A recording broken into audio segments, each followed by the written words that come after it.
Yeah.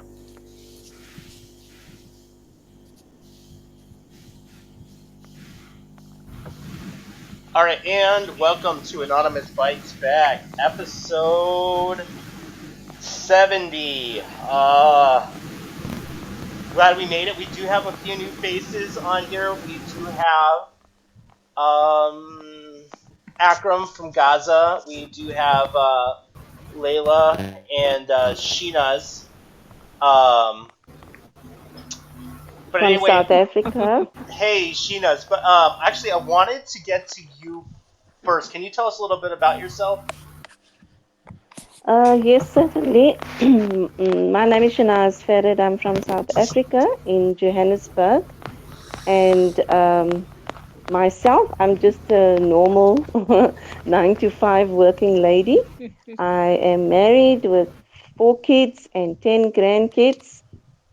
And I do a lot of charity work for Gaza, fundraising in South Africa. I'm a Palestinian activist for 19 years, and that's me. And you wrote a book um called Gaza Forgotten. Am I correct? That's correct. Yes, I did. Actually, I actually didn't have any time to go over the book. But can you tell us a little bit about it? Yes, certainly. The book is about my journey to the Gaza in 2011 during the war on Gaza. And we spent some time in Egypt whilst waiting for thinking that the war would end and that we would enter the Gaza, but it took quite a while before we could enter Gaza, and we were escorted by the Egyptian army then to the Rafah border, and we entered Gaza. And my book is about my visit in the Gaza for those 8 days that we were there, and it's just my journey, like everybody else, when they go on holiday, they come back and they have an experience. And I just thought that I'd like to share my experience with the world. And that's how I started writing a book when I came back. It was just the hardship and the struggles and the difficulty that the people in Gaza have to face on a daily basis. And coming from South Africa, having grown up in the apartheid years, made me realize that we were so fortunate in South Africa um, that we weren't put through difficulties like the people in the Gaza and in Palestine. So the book is about my visit to the orphanages, the day we spent with the orphans, to the schools, uh, um, the universities, just about my 7 days, 8 days that I was there. It's just all about the hardship, the struggles, the pain, and the suffering that I was exposed to while I was there. And that's about it. And that's why I wanted the world to know, lots of us go and we come back and we just do nothing about it. I promised myself and the people of Gaza that I will come back and I will tell the story. And I'm hoping that that the book, whoever reads the book or whoever buys the book, it will create the awareness about the suffering in Gaza, because lots of us knows and we hear, but we've never seen. And for me, it was an opportunity that book is actually written by myself, and that I have gone and I've seen. So that's about it. And where can we get copies and the little book and all of that so we can post the links and help get the word out a little bit about it? Yeah, the book is on Amazon. In fact, in another 2 weeks' time, it will be on Amazon in the UK and all over the world. I will definitely post the links on our chat line as soon as I've got them. I just don't know whether it's on as we speak. I will speak to the publishers on Monday and just find out. And I also wanted to mention that, in the Gaza, there's not just Muslim people, there's Christian people in Palestine, there's Muslim people, there's Jews, all pro-Palestinian activists always mention that in the Gaza, people think, oh, it's just a Muslim thing, it's just Islam. There's lots of Christian people there. Yeah. I met up with Christian organization before I left the Gaza. The very day that I left the Gaza in the morning, I met with an organization in Gaza, a women's organization, and it was very touching to know that that they equally suffer as the Muslim people. So um, I will definitely post the links, and I will let you guys have it by Monday. God's willing. Well, we get, a lot of, almost not a lot, all of the news that we get about the Palestinian struggle, about Gaza, is through a filter. So we get very, very little, even of those that are woke. What would you say, when you were getting there, you had your expectations and you knew a lot about the struggles that were going on, but what would you say the biggest surprise was? The biggest, the thing that you didn't expect when you got there? Sure, I can tell you something that constantly plays on my mind, and that is the fact that people aren't able to even go and swim at the beach, the sight of the harbor. That really, really, really hurt me, to think that, the sea, God has created the sea, He's created land and sea for everybody to use. And here you come and find that you aren't even able to go to the beach, to go and enjoy yourself at the beach. You're not free to walk as you want. And at night, I noticed that as we used to sit on the stoop outside at the hotel, we used to see that the navy or the ships people, or I don't know what you call them, the navy, the Israeli navy, they used to line up on the shore, and they would shine these big lights, into Gaza, and that for me was really, really heartbreaking. And I thought to myself, how can people live like that? How can you treat the next human being like that? It's like you living in a prison, which is true because they are living in a prison. And the hospitals, wow, that was sad, eh? The hospitals, the the doctors that I spoke to, when we walked into the wards to visit the patients that was there, that was hurt during the war and things like that, it was just a very, very sad, unhappy sight. I can never forget the scenes and the suffering. And the day that we also entered the Gaza, it was pitch black. People were lining up the streets with little candles in their hands and waving at us. And it was just a very, very sad few days for me in the Gaza. Something I will never forget. I mean, it's gone 5 to 6 years now that I've been there, but it's like I've been there just the other day. And my love for Gaza and the people, is so strong that I feel that I'm not doing enough. And I just want to mention that the funds that is raised, from this book, I will be sending to the charity organizations in the Gaza, especially the water projects, because I found that the water there was terrible. We could not even drink the water. Now, being a visitor, from South Africa, where we have clean drinking water, we can go to our taps at any time. And when we got there, we could not even go to the tap and get some water to drink. It was just disgusting. The water situation, the crisis of water in the Gaza is terrible. And I have come back, and every single month I have a program here in South Africa where I go and I talk to hundreds of women at gatherings and men, and I tell them and I educate them about the situation of Palestine, especially in the Gaza. It's amazing to see how few steps we always are away from the water issue. They really do use that to control people. Their goal is to keep the water undrinkable so that you're forced to leave.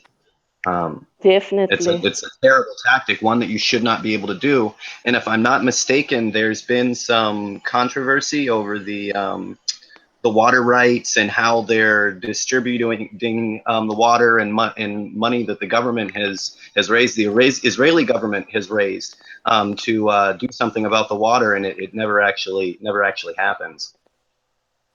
No, I don't know, I mean, I'm not there now, but from what I hear from friends that I speak to in the Gaza, is that the water situation is getting to a very, very critical situation. It's really, really terrible. And I mean, the Israelis, the Zionists are punishing a human being, not to give people clean drinking water is a grave sin. And I think, I pray every day and I ask God just to please soften these people's hearts as far as that is concerned, because even with the electricity cuts, I mean, there's thousands and thousands of people in hospitals, depending, especially the kidney failure patients, they need that renal units to be able to live and, to get their treatment. And if the lights are off, what happens then? Then there is nothing. And there's so many cases that you can talk about where babies die, in the neonatal units and things like that.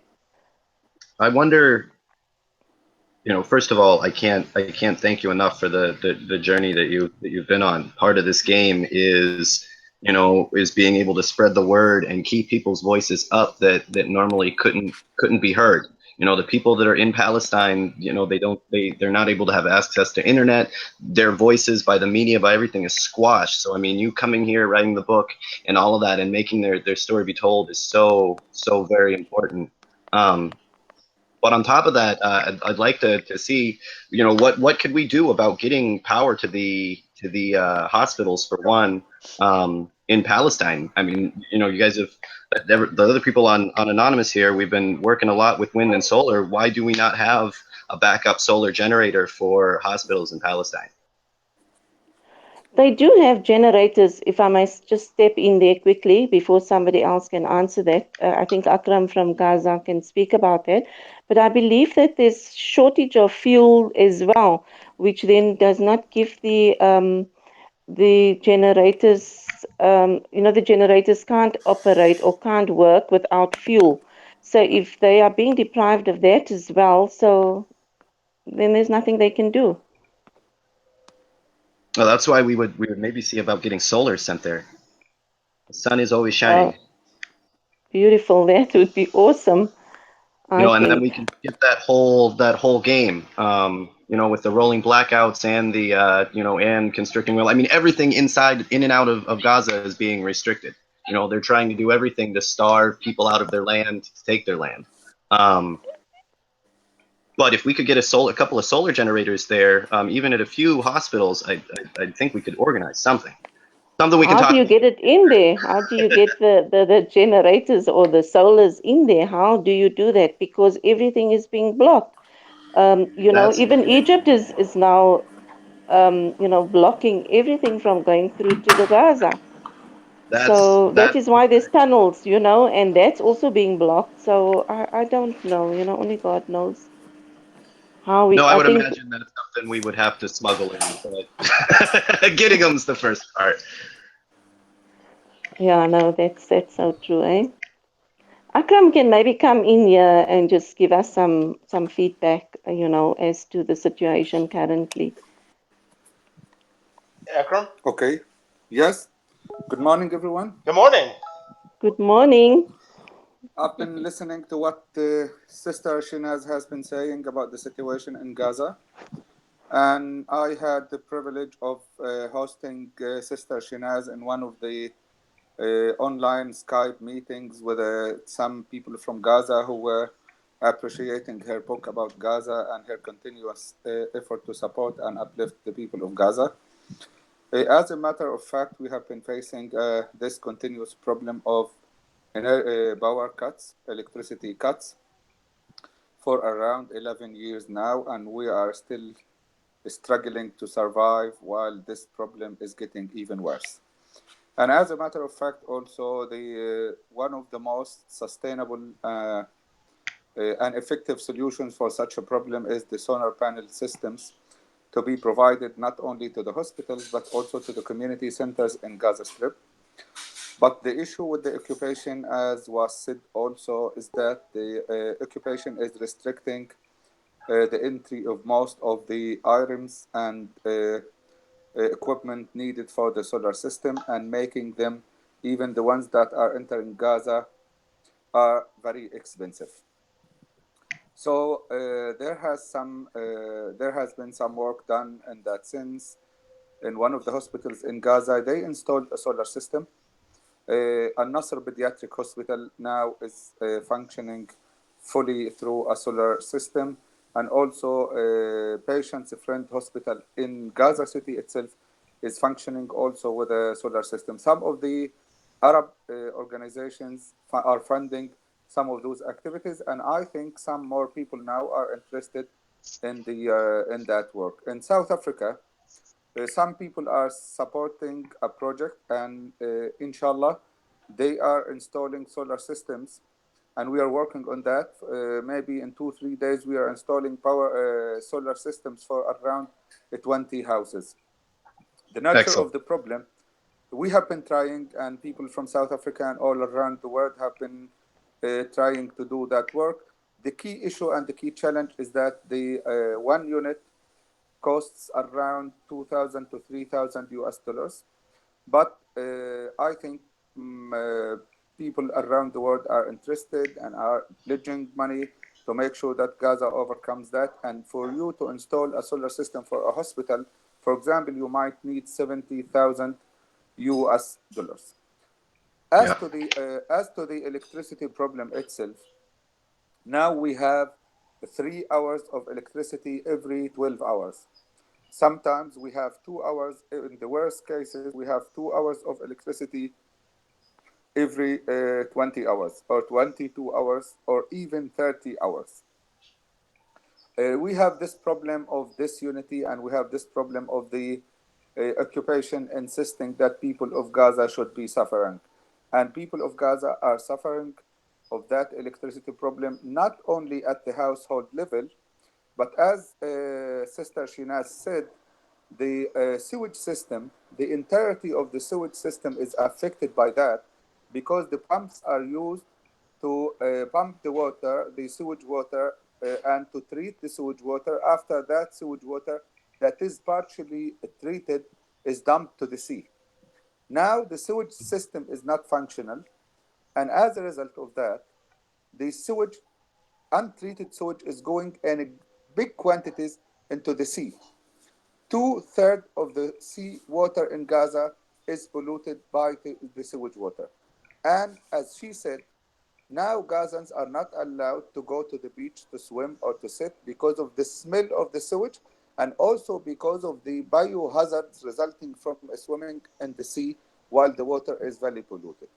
The Israeli occupation developed a list of dual use items. Like if you want to buy some paint, they would say, this paint contained a material. That material could be used to develop some explosives, and that would be used by the Palestinian resistance. So we stop this commodity. And then they develop that list, and they have in that list 548 items that they call dual use items. So actually, they brought the life in Gaza to a virtual halt because of their suspicions, and because of their policies, and because of the way they are trying to make everything look like a risk to their life. So they ended up making the entire community in Gaza, women, men, children, young men and women, suffering because of their policies. Not only when it comes to water, although water is very important. Like you drink, I was in South Africa. I was drinking from the tap in South Africa, and at the same time, I was thinking back of my life in Gaza when I was still in South Africa, of how if I had a sip from the tap, I would go to the hospital right away. The children are the main victims of that. They are suffering from diarrhea. They are suffering from a wide spectrum of other problems because of the pollution in the water and because of the issue of not being able to access a clean or potable water. The problem is deep, and I think the solution, or I think that whatever can support the resilience must be need. And I think in that struggle for freedom and dignity, many people are contributing, not only from South Africa but from all over the world, are supporting people at the household level and at the community level by providing people what they need, including the solar systems that are now functional and providing a partial relief for the families and for the community centers to continue serving the community. One of the good things about Gaza and about the people in Palestine at large is that they might be suffering to an extreme extent, but they're still resilient and they can still smile. And maybe Sister Shinaz can tell you that when she was in Gaza, the thing that she most saw on the faces of the people is the smile and the will to survive against all odds. And although people are suffering, even when they're losing their shelter, even when they're still struggling to live their daily life, they are still smiling and they still believe that in this struggle they will eventually win.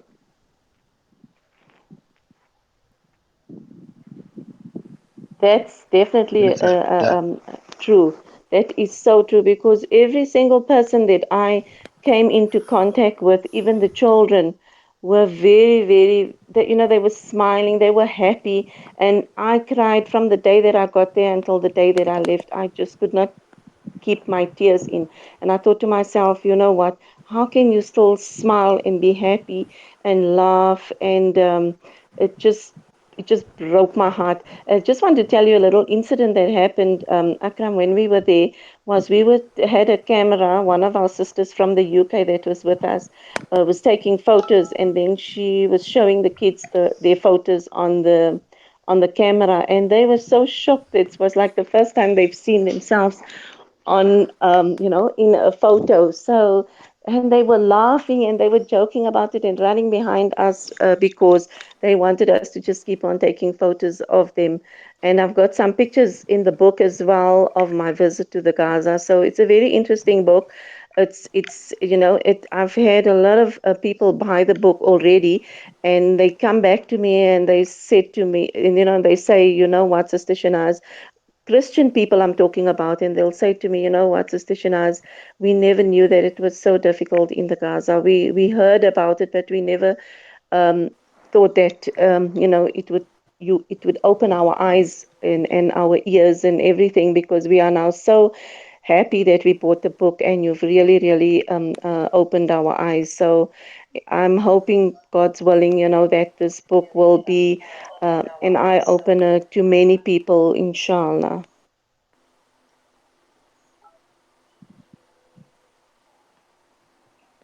Inshallah, I think the book you wrote, I think the key issue is about the spirit that you saw in Gaza and your own spirit and your willingness to spread the word about the suffering of the people of Gaza and about the long suffering ever since Palestine was occupied and the aspirations of the Palestinians.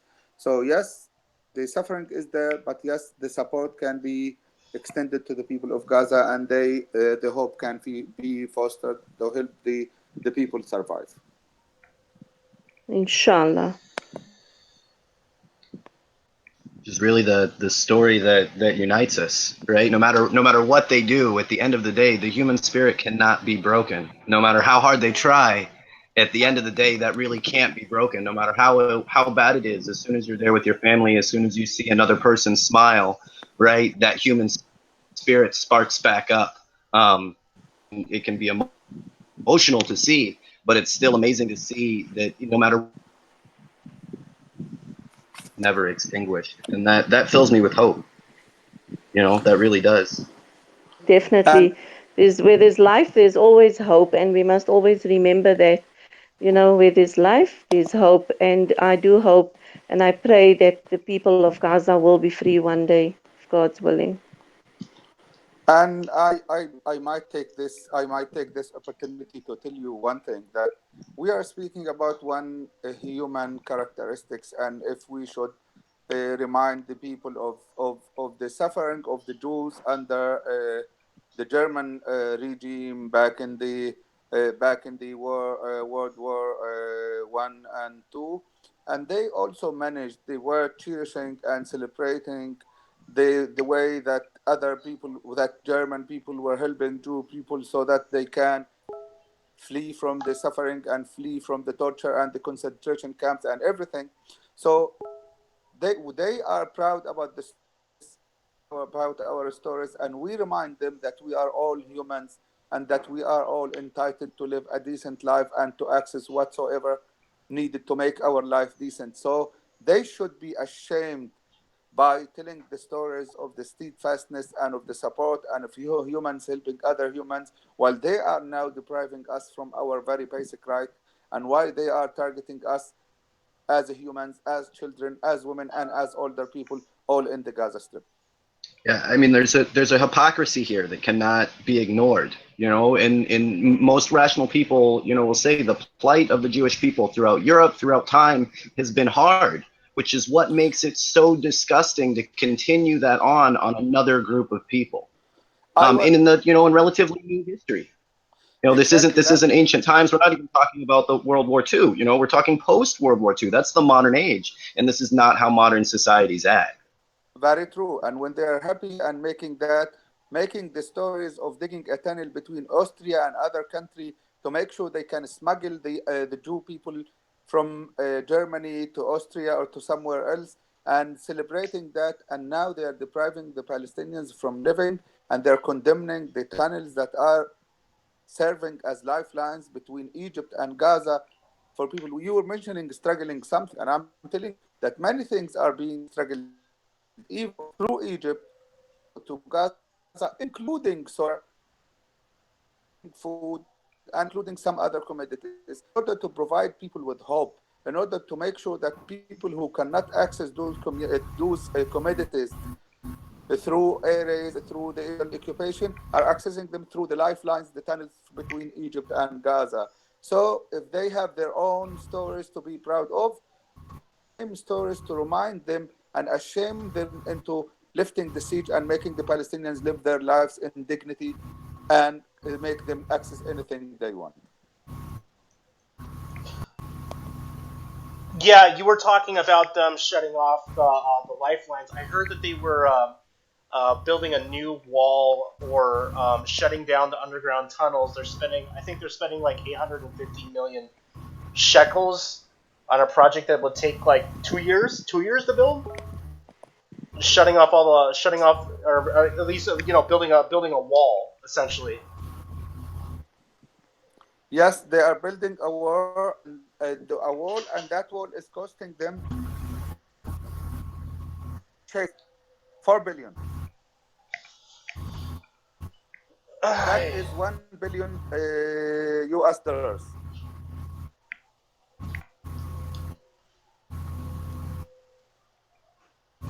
It's interesting that you say, 1 billion US dollars. Normally that's an exchange in currency and not the fact that we're actually paying for the building of that wall. I know, was it the vice president that recently did a flyover of the militarized wall in Gaza to take notes on how to build one here in the States? That's not good news. Uh, United States and Mexico. yeah, go ahead. No, but I would tell you now that with the Trump administration in charge, and with the government in Israel in charge, the way they think, their style of doing things is all about world separation, militarized equipment. They do not think of politics. They are not interested in building bridges. They are interested in walls, people, cultures, and nations. Are taking the entire world into area where everyone would be fighting everyone.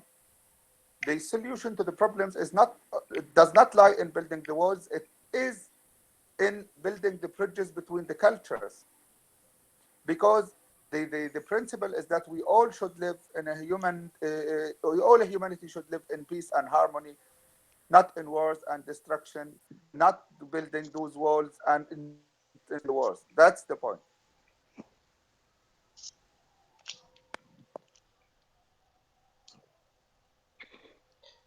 Yeah, I was gonna say, that even, investing in such a thing, would only further divide things.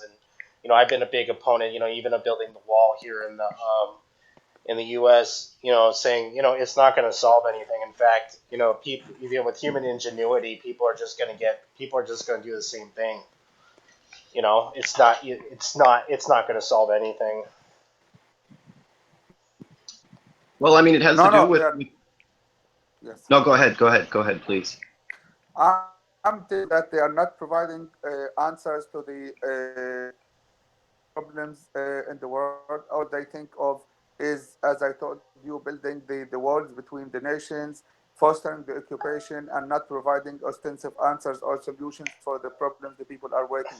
And now all their talks about peace rights are just not substantiated, not materialized. And I think now themselves, and they are, this is the hypocrisy that we see. And before, like 20, 30 years before, foreign changing every 2, 3, or 10 years, but now they're changing their policy every 5 minutes. The United States all at once want to change the regime in Syria. They say we are going to start bombing the Syrian regime, and then after an hour they say, "Oh no, we should be thinking that stay there." The point is they are never as good as they are today, and I think they are being exposed, and I think they're bringing about global chaos by not committing themselves to the respect of the human rights, including the human rights of the Palestinian people, also the human rights of the Syrian people, of the Yemeni people, of the Libyan people, and of many other peoples. Look at the problems they have all over the world, and by that they are bringing about chaos, not about stability, and they are only investing in that military complex is investing in selling the weapons the warring parties all over the world to make possible. They are not interested in humanity or human rights values or anything decent or respected. No, I think we saw that real recently. Not that we're harking on one administration, but when Trump came out and said, "Oh well, we have a military option for Venezuela." Venezuela's starving to death. The military option is not an option there. That will never fix that problem. And it takes you to a wider view where if that's the only option you're ever able to use, you're never going to fix any of those problems. Like they're not fixed by bombs and machine guns, no matter how many you buy. And I think it's interesting to see that in that moment, we really did look like a one-trick pony. If we can't fix it with a bomb, we have no idea how to deal with it. And that's a problem because I think we're smarter than that.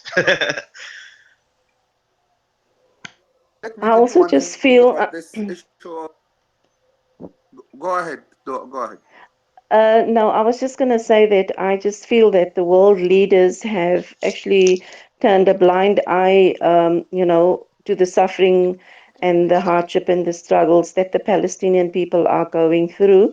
And I just can't get over it. I just don't believe that it is fair, or that the world leaders who have the powers, especially the Muslim countries around Palestine, I'm not going to mention the names. I think if we look at the geographical map, we can see who they are. I mean, they can also just come in and say, you know what, enough is enough to Israel. When is this going to stop? But they've just turned a blind eye, and it's just killing me to think that that they're not willing to come forward and say, you know what, this is not right. We all human. Let us all live happy. We have such a short time in this world. We never, all of us are not going to live forever. So why not help one another and just give the people of Gaza the freedom to live and rebuild their lives? Because at the moment they aren't able to rebuild their lives. Children grow up not knowing if they're going to reach school or age, or are they going to reach university age, or are they going to reach the age where they can get married and live happily ever after. And that for me is just very, very sad. You know, Sister Shinaz, the problem is not now even about the children being able to grow and live and get married and live happily. The issue is now some children are not fortunate enough to live first days of life, their very early days of life. Now we have 20 children because of this electricity. Now every 3 days we hear about one children in the nursery or that is dying because of the problem, other children who are dying because of their families are not being able to access medical treatment outside of Gaza. I've been following the news from the Ministry of Health. At least we have 22 children who died in the last month or because of the power cuts and being able to access medical treatment outside. So this is a crime. This is a crime that is taking the lives and hopes of the families of the children. And I think something should be done about that.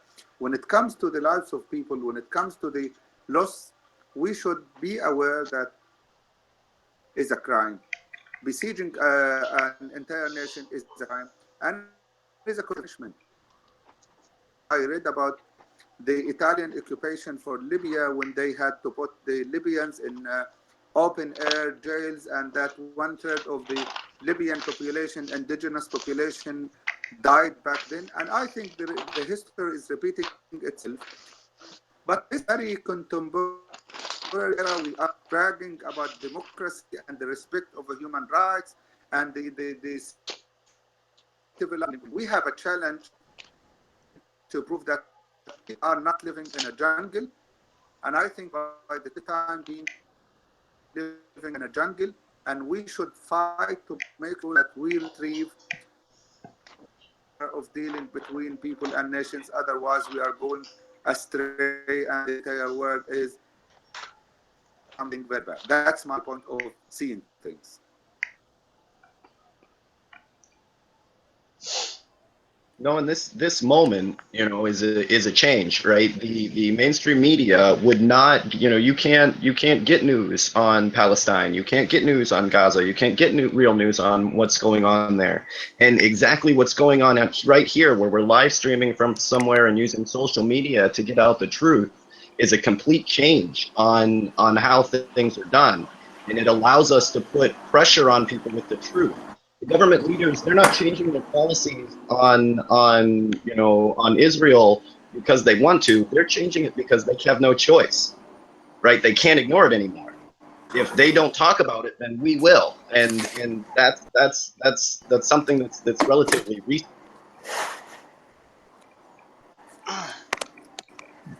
Yes, you are right.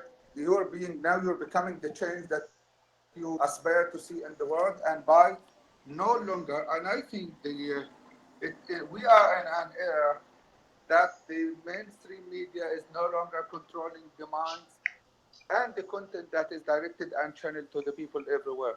Now, every single person can become and is becoming a mainstream media. We have our smartphones, we have our social media platforms. We can do things. We can organize lobbying campaigns, and we can embarrass the ones who brag about democracy and brag about human rights and use incidents to justify aggression against people. So yes, now you are the platform that can be made accessible for those oppressed people to express their views and to expose the occupation and to continue exposing that occupation.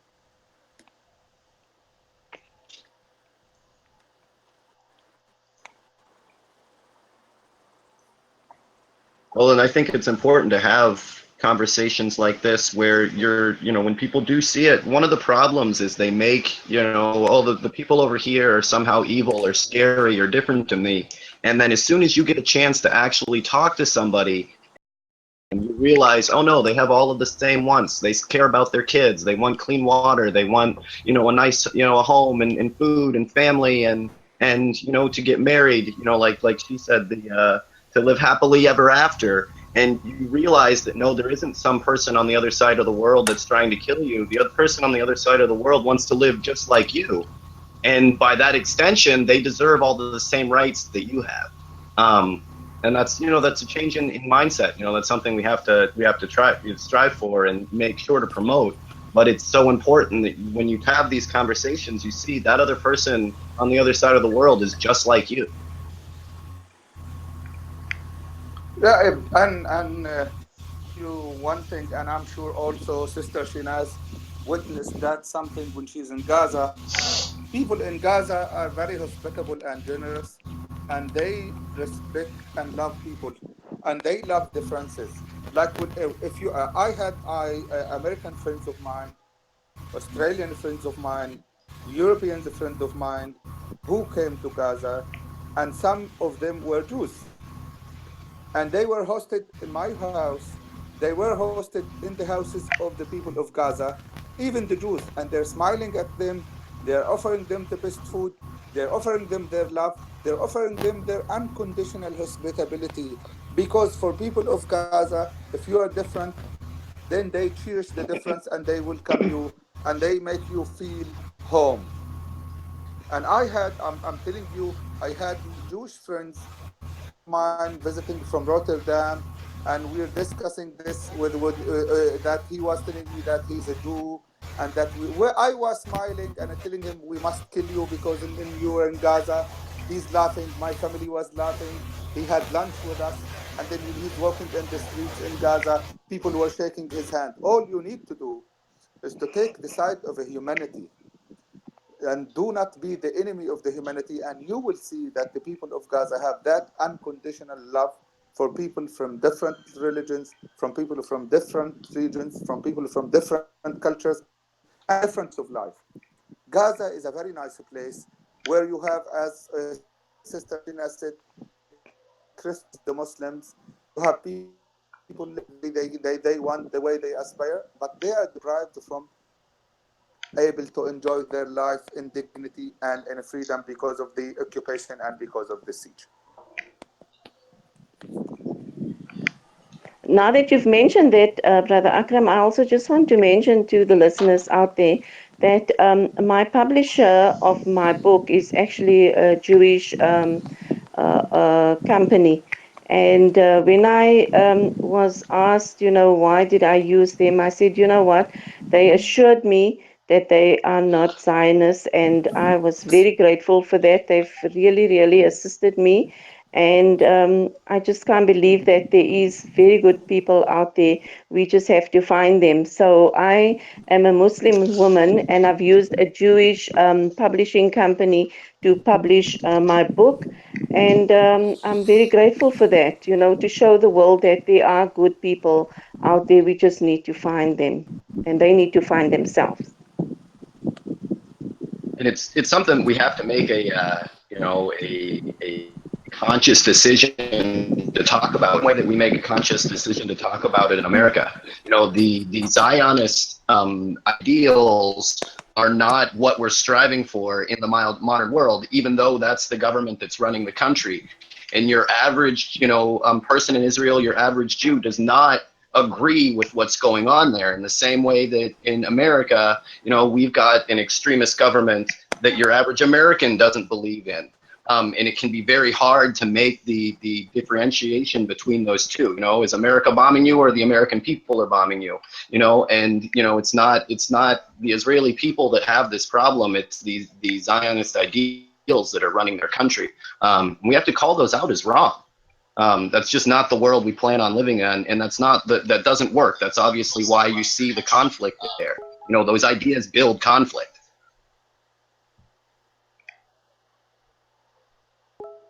Most definitely, you are 100% correct. And we just have to carry on creating the awareness and carry on, talking about the Palestine. I've also initiated the red scarf, I don't know if Leila's told you guys, is where I have had flack over it in South Africa, but I still do it. I have the schools do it. We all wear a red scarf on a Friday, and that is just to create the awareness for that we are in support of Palestine and that we have them, we have their well-being in our hearts, and that we are constantly thinking about them. So we are donning the red scarf, and we would like all the listeners that are listening to also do that on a Friday. Just wear a red scarf. For the men, they can just wear the Palestinian scarf around their necks, and that is just to show support for the people of Palestine in general. Yeah, I was actually going to ask you both you guys a question, but I think you answered it. There was a let me see, what was her name? Uh, Layla. yeah, Maria. No, Maria Filipino. To the speaker from Gaza, like, what can we do to help?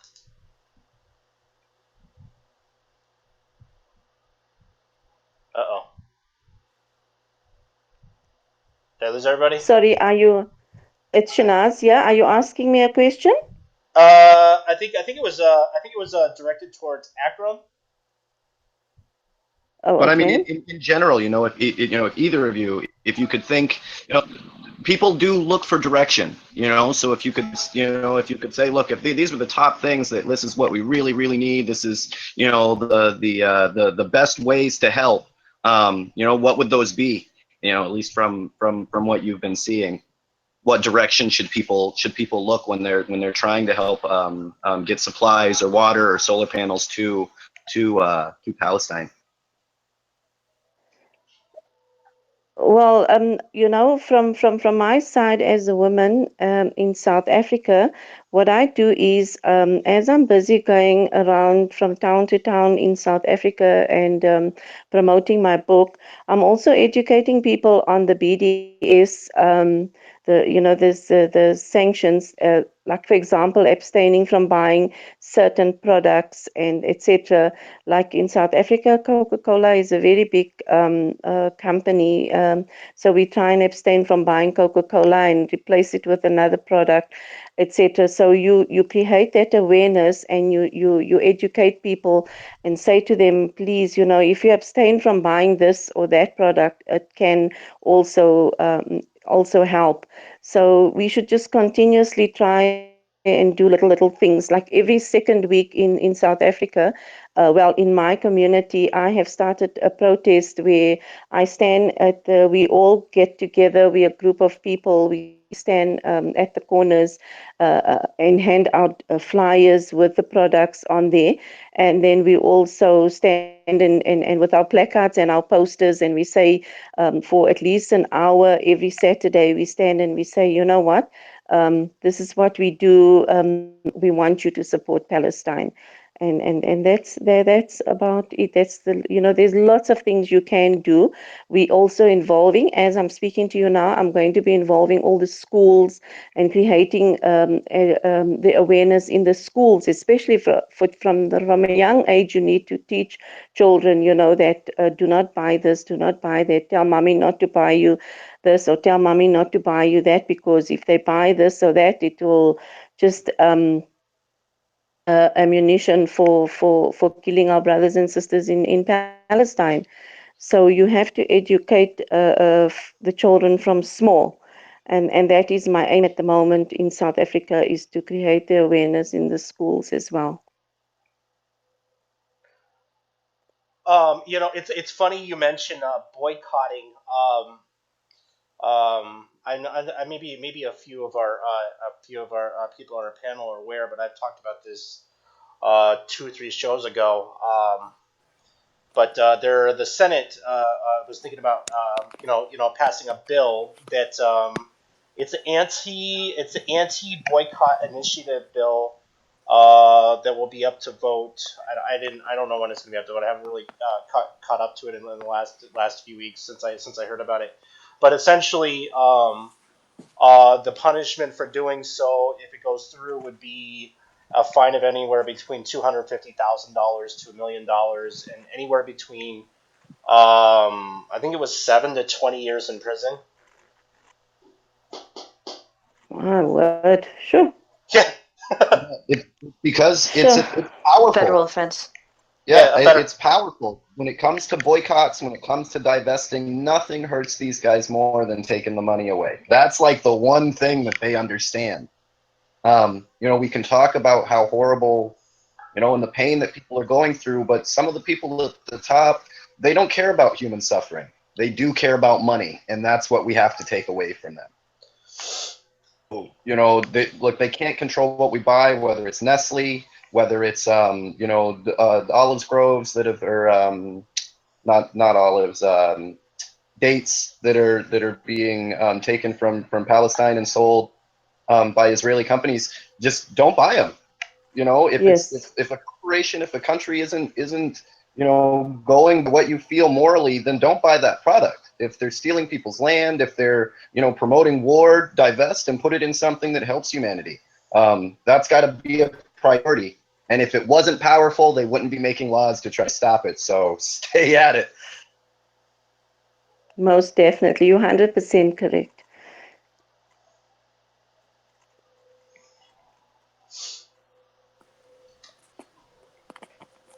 Looks like we lost half of our panel. Yeah, I also wanted to say that. God, I'm looking at this article. Apparently, this was in January in the Netherlands. The foreign minister requested Israel return equipment it confiscated for it was solar panels that were given to the West Bank, and then they were confiscated. Not sure if anybody's aware. I wasn't even aware about this. No, I mean that's as we become as solar and wind becomes more of a threat to the status quo, they'll start doing more of that. Like, we do need to work, just as people are in our network. I'm sending out emails, on how we can get at least, the hospital set up with solar panels some way. But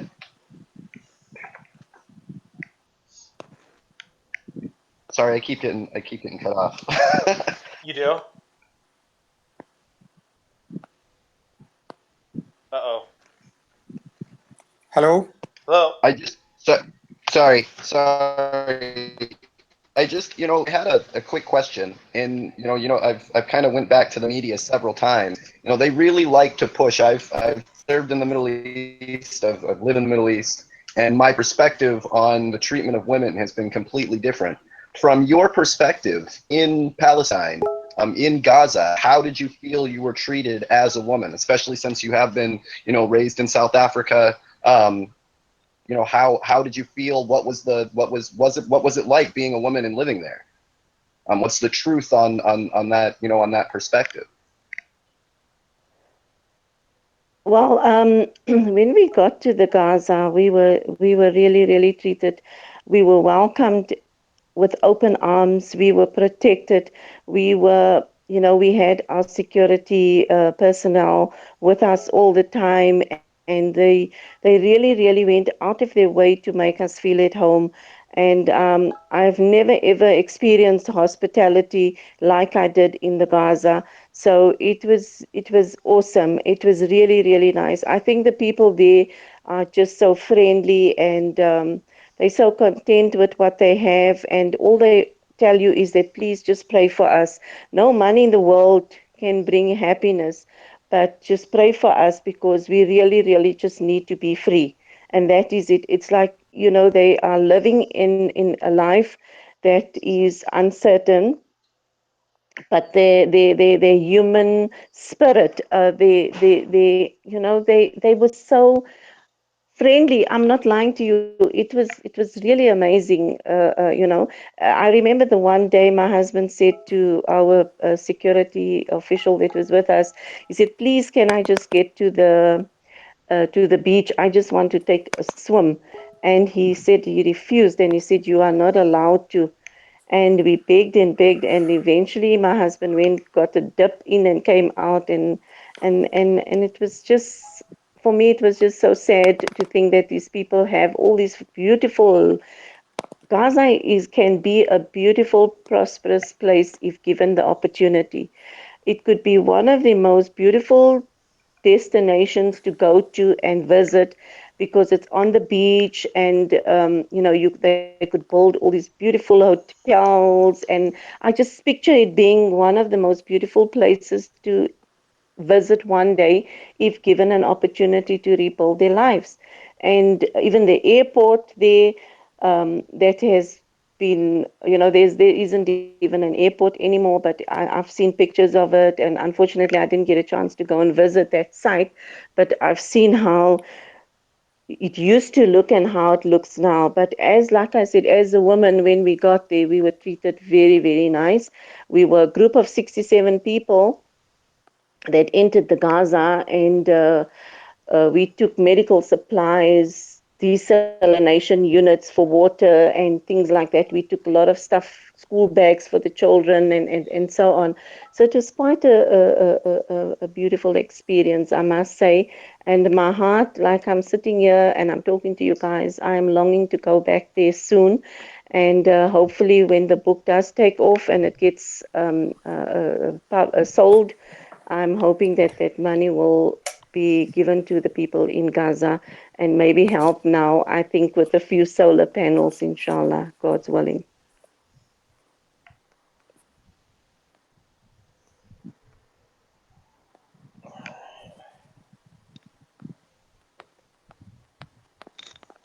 Hello? Yeah.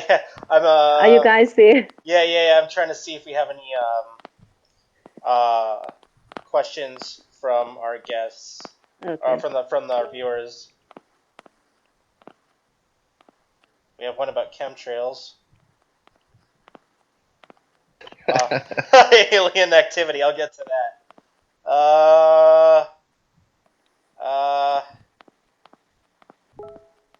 We all bleed red. Any questions relating to what our speakers are talking about?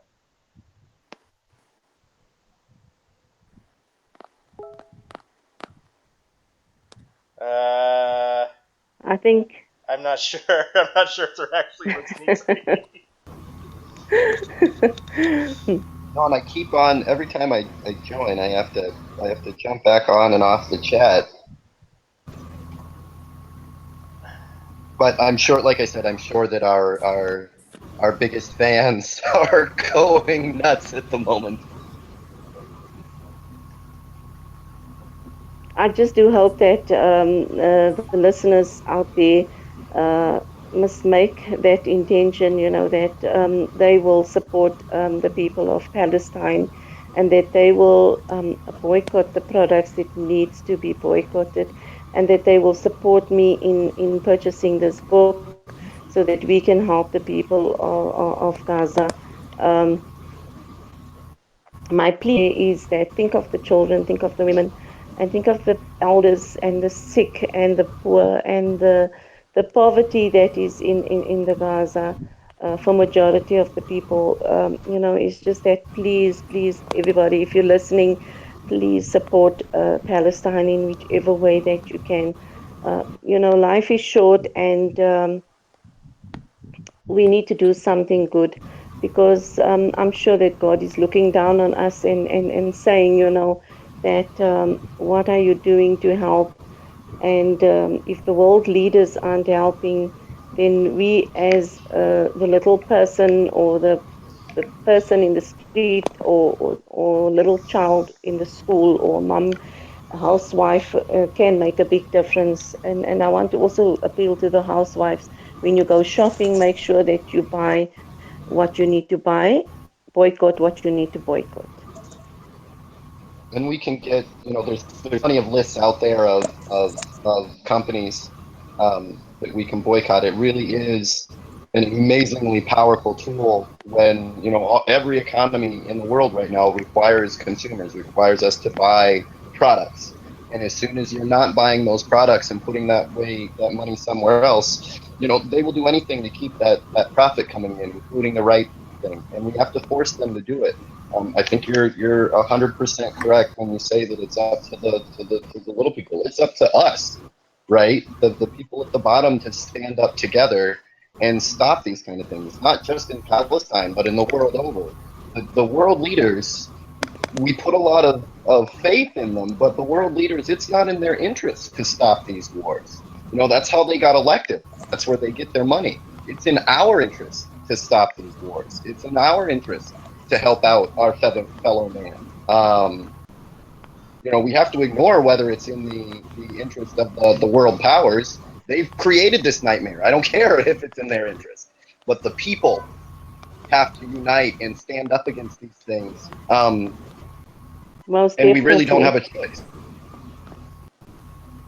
Yeah, and Yes, and it doesn't take much either. I mean, it's just a question of being careful where you spend your money and how, choosing what you spend it on wisely, as opposed to just mass consumerism that happens here in the States. And I was just wondering, what is the title of your book again? It's called Gaza Forgotten: A Woman's Journey to an Open-Air Prison. Thank you. And that's also that's available where for purchase? On Amazon, all over the world. It's actually released in most countries like Spain, USA, the US, the UK, Australia, Canada, Japan, China. There's quite a few countries that will have it, but not at the moment. It's going to be on in 2 weeks' time. Should be available in 2 weeks' time. In 2 weeks. Okay. Are you selling it through any other marketplaces other than Amazon, if you happen to be boycotting them? Yes, I have direct selling as well.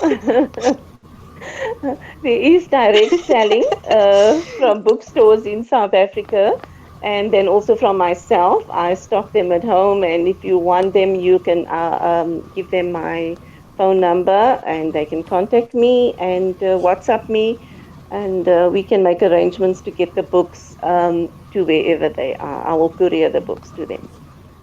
Well, I will say we wouldn't mind an autographed copy. Oh yes, most definitely, I'll do that. It would be an honor. Definitely, it would be an honor. And the book's very cheap, eh? I think it's selling. I don't know the dollars, but I think it's in South Africa we're selling it at 250 rand. So I don't know how many dollars that is. I think $19, if I'm not mistaken. Oh yeah, that's a good price.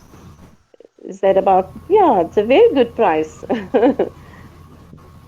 And I'd like everybody to spread the word out there, to family and friends, and say, please, we have to look up this book, Gaza Forgotten.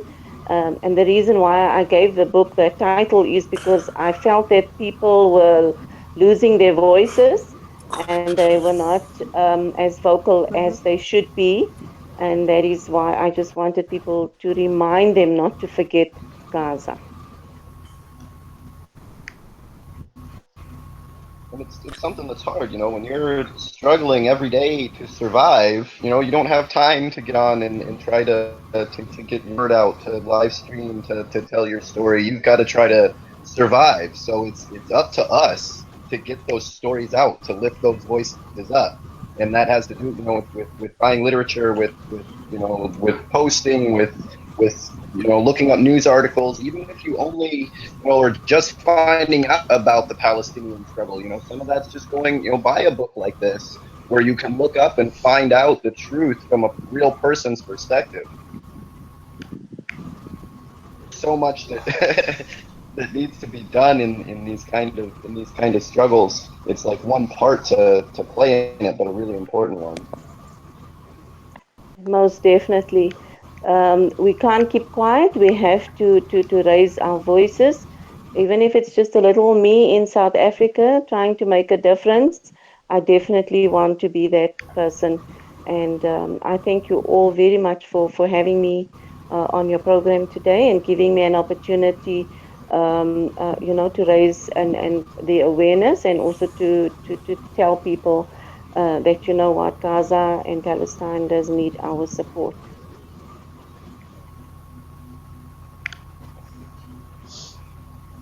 Yeah,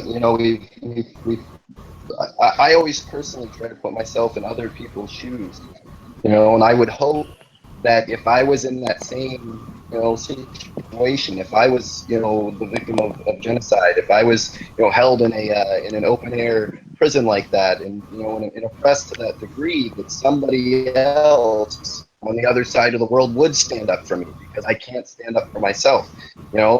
I always try to think, somewhere in Palestine, it's praying right now for exactly what's going on here, for somebody to hear their story. Yes, no, most definitely. I don't know if Akram is still on the line.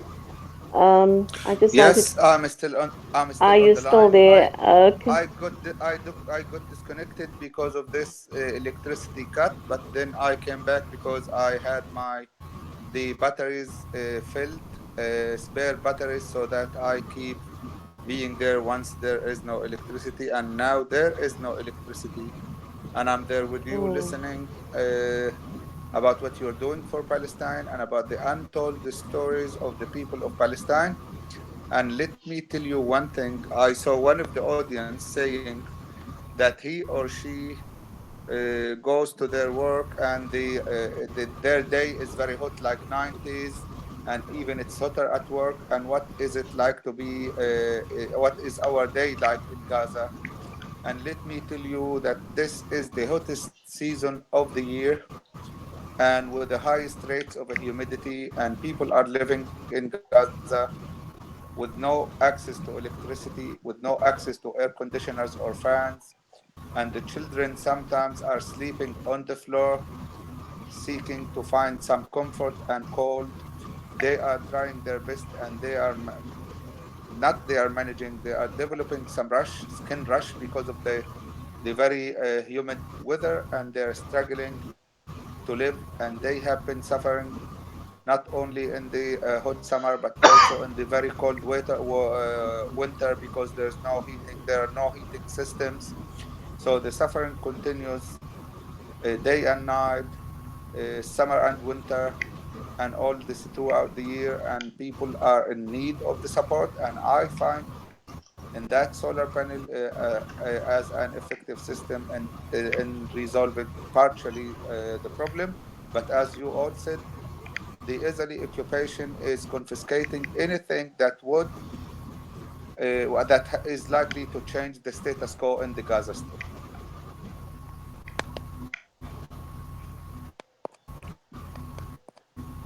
And by the status quo, we mean, using military action and starving people out without them being able to resist in any way.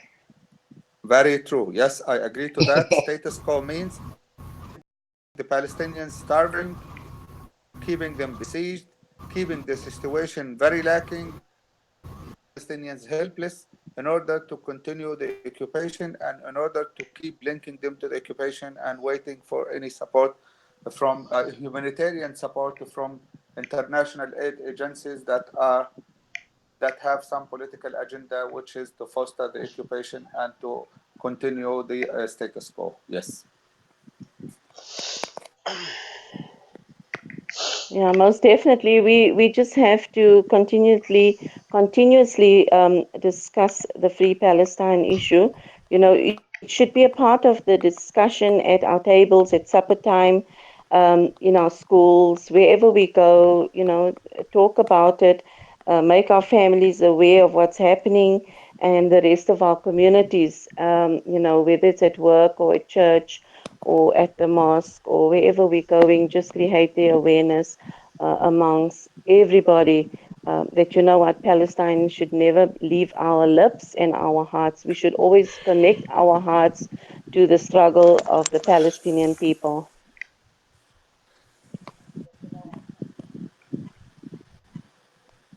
I'm not sure if you touched on it, but just for people who are unaware of what's going on, as far as UN intervention, can you talk a little bit about that? Is that actually occurring at all in terms of any assistance from them, or not at all?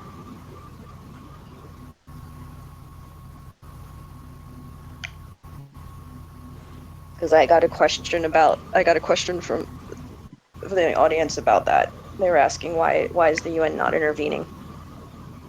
The UN is intervening. The UN is providing food support to 1.2 million out of 2 million Palestinians in Gaza. They have different programs. Those programs are sanitation, refugee camps services, health, and some other programs. But the key issue is that they're now cutting their aid, and also some other organizations that are supporting large segments of the Palestinian community in Gaza are cutting some of their aids due to the scarcity of the funds recently.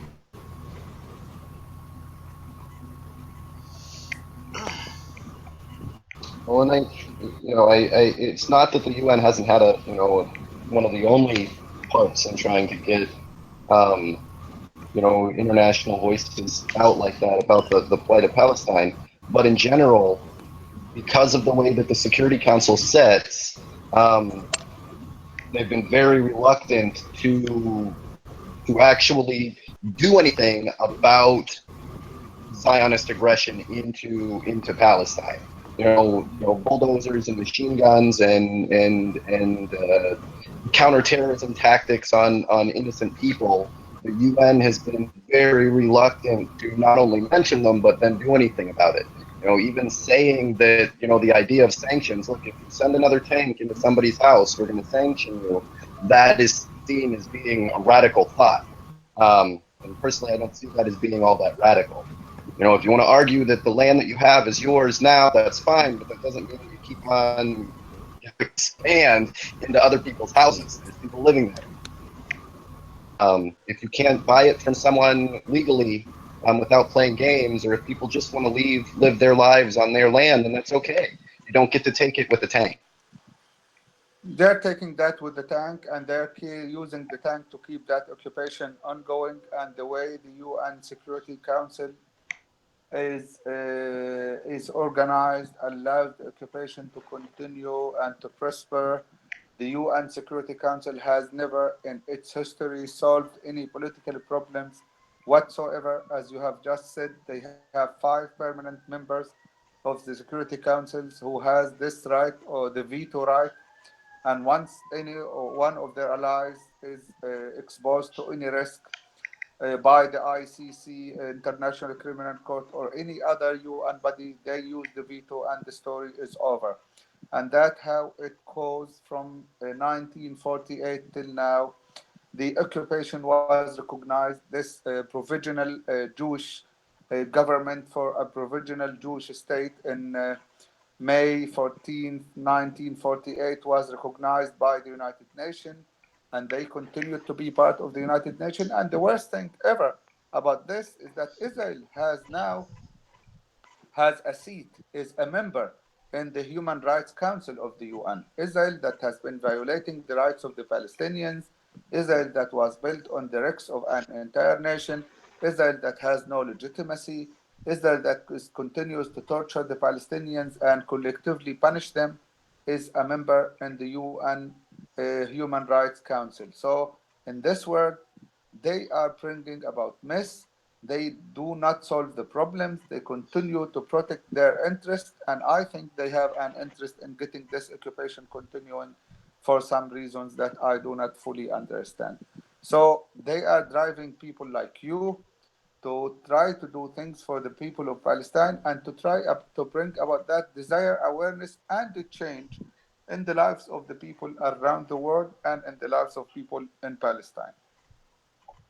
Now, I guess I don't know if there's any other questions, but there's probably quite a few opinions on this across the board. But for both of you personally, what do you think that the best solution politically That has nothing to do with us getting supplies and keeping people fed and all of that. But what do you think the best solution to some of these issues are?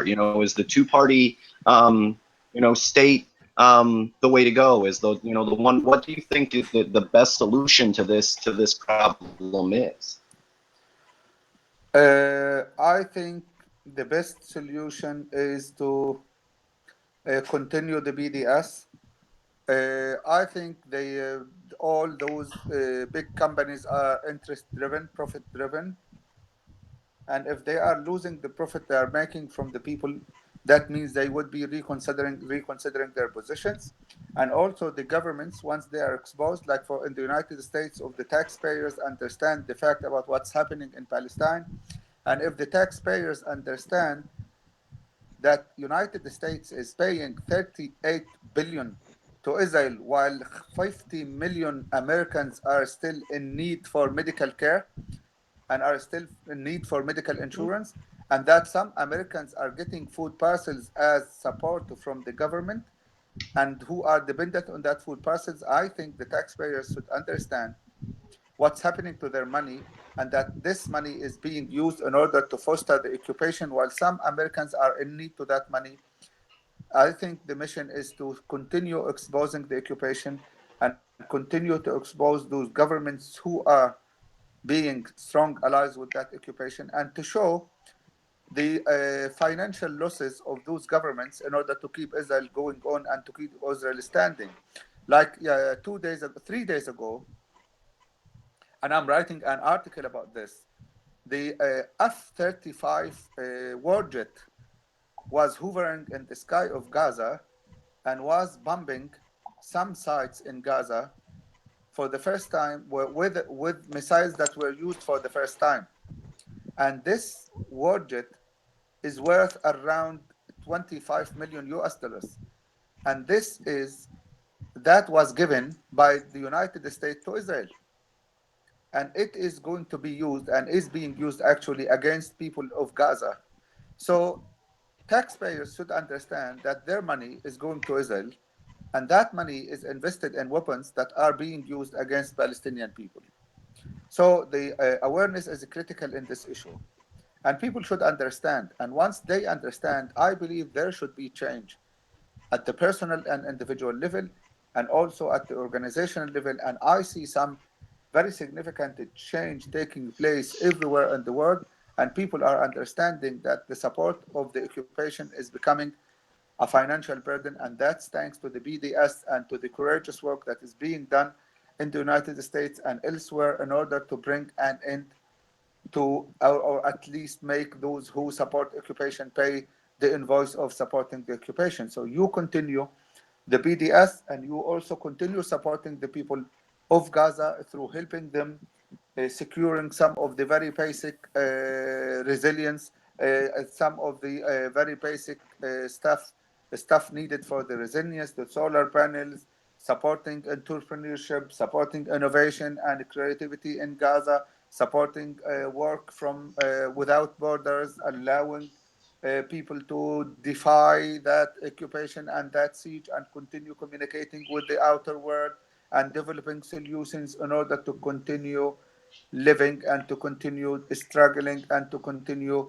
that endeavor to justice and dignity. So you have been achieving a lot, and this program and this meeting and those continuous attempts to help are very good, and they have been paying off for the past a few years or so, that even the Israeli government is meeting and discussing the risk in BDS and the new homes and grounds the BDS is gaining every day. So there is a moral obligation to reject and expose that occupation. There is a moral obligation to continue supporting the human principles in Gaza and Palestine, and to reject and fight that occupation that has no legal foundations.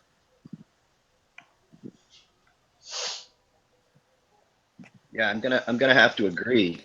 When people look at some of the things that are going on around the world that we're involved in, you have to realize it's you that's paying for it. The American taxpayer is paying for these, and your tax money should never go to murdering innocent people. That's So we really no. Go ahead. Yes, you are right, and I'm underlining the importance of making the taxpayers understand. And let me tell you one thing: in September 11th, Americans were running a very normal life. They're enjoying shopping, they're going camping. They were not so worried about foreign policies because they thought they're living in peace. While the actual thing was that the American administration was investing a lot of money in the destruction of other regimes and cultures. American administration supported the occupation. In 1988, Reagan and the Israeli Prime Minister Yitzhak Shamir signed a memorandum of understanding allowing a wide cycle of cooperation between the different groups, economic and military and social groups between the United States and America.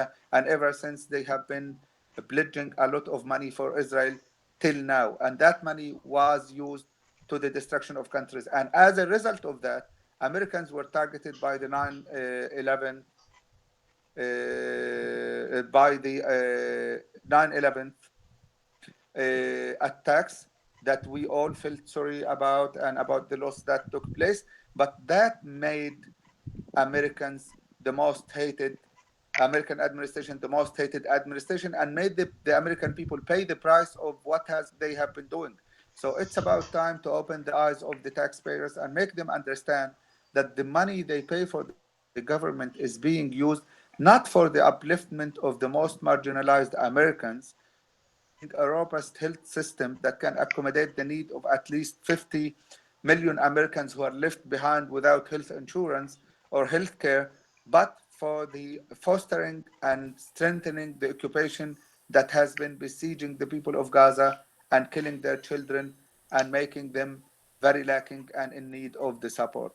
That should be clear, and we should take actions at the level of the advocacy and looping, and also at the level of supporting the people of Gaza in order to make sure their resilience is promoted and their will to still survive is fostered.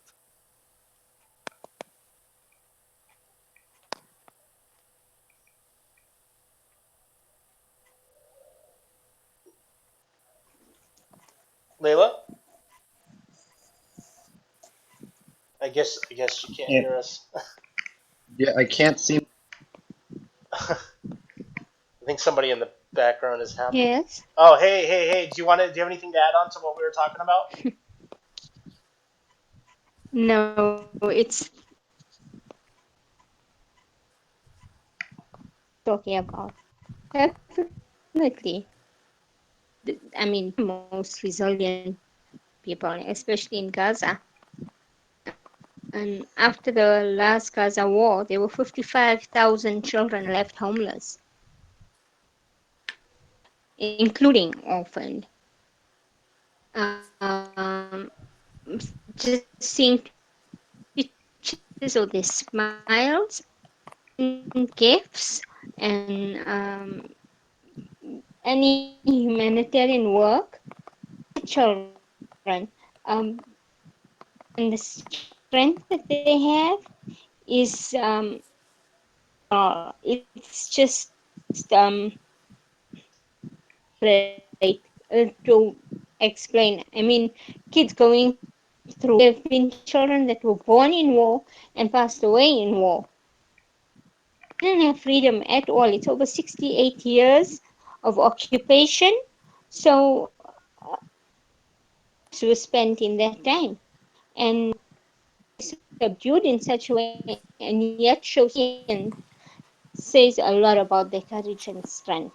And it definitely, it's just amazing. I don't think me as a South African, I grew up in Africa. I was a bit of an activist when I was much younger, and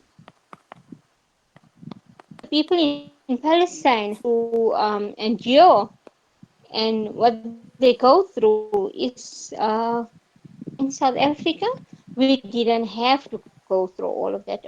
Okay, we were not allowed as Indians, we were considered black. But my parents moved to South Africa. My great grandparents moved to South Africa years ago. So we grew up in apartheid.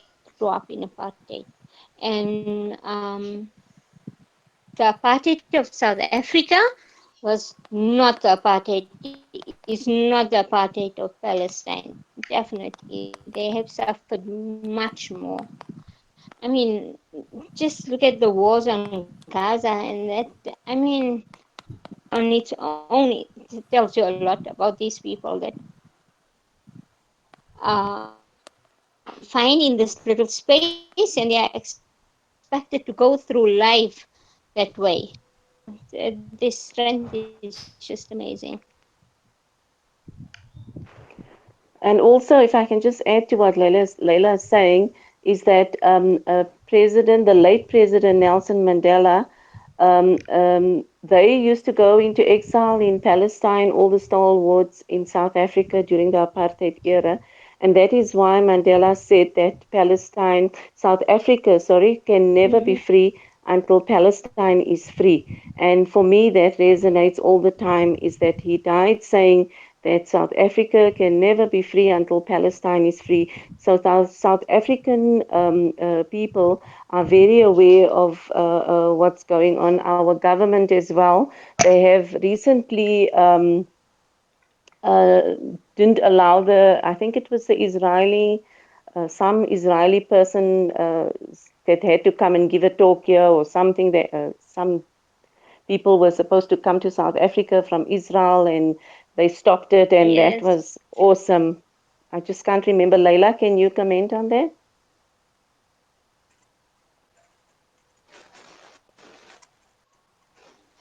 Oh, did we lose her? Yes, that's a There. Nelson Mandela. He's heading that. They want to. They don't want to allow the Israeli embassy in South Africa. Yeah, and it's mostly Yes, the I think they. ANC. So the FDE is against. Yes, that's completely against government. I think our ANC government knows exactly what it's like that, during apartheid, what they went through, and they know what the Palestinians are going through. So they are in full support of the Palestinian cause, and I'm very grateful for that. I'm going to have to greet and say bye to everybody. It was awesome being on your show, and thank you for having me. Unfortunately, it's time for me to go and pray now. It's my morning prayer, so I'm going to have to greet everybody. And thank you so much for giving me the opportunity. It was really, I'm very, very grateful for that. Thank you. And I also take this opportunity to thank you all for your support for Palestine and for the awareness you are spreading among people about this cause. And I wish you all the best. And I tell you that I'm at your disposal. Anything you want to do in Gaza, I would be happily volunteering to help in doing that in support of people of Gaza. Mention the Red Scarf movement. And I should also thank Layla for the work she has been doing. She's organizing different campaigns in support of people of Gaza in different occasions. Also, Sister Shinaz has been doing significant work in order to spread the word about Gaza. They are both doing some significant work. South Africa at large has been contributing significantly to empowerment of the Palestinians, and I also thank every single person who's doing anything whatsoever in support of the people of Palestine and to spread the word about that cause. Thank you, Akram. It's a pleasure. And Leila, shukran to you for connecting me with these awesome people in America and all over the world. Thank you all very, very much. I really appreciate the time, and thank you. Take care, and all the best. And may your show grow from strength to strength, inshallah, God's willing. Inshallah. Thank you all. Thank you. Thank you. Um, should we move on to our next topic? Um, Charlottesville. Terrence, Mhm. Terrence, you still there? Terrence? He's his microphone is muted. Terrence. Yeah, 3 at this point. They had two police officers were killed in a helicopter crash when they were responding to the going that were taking place. And so far, as far at the last I saw, there were 19 wounded and 1 that had been killed that Um, had struck the passengers in Charlottesville. It was downtown.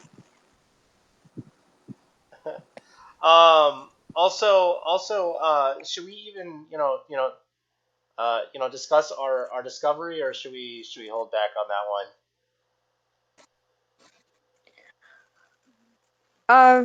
Possibly hold back on that for now. one?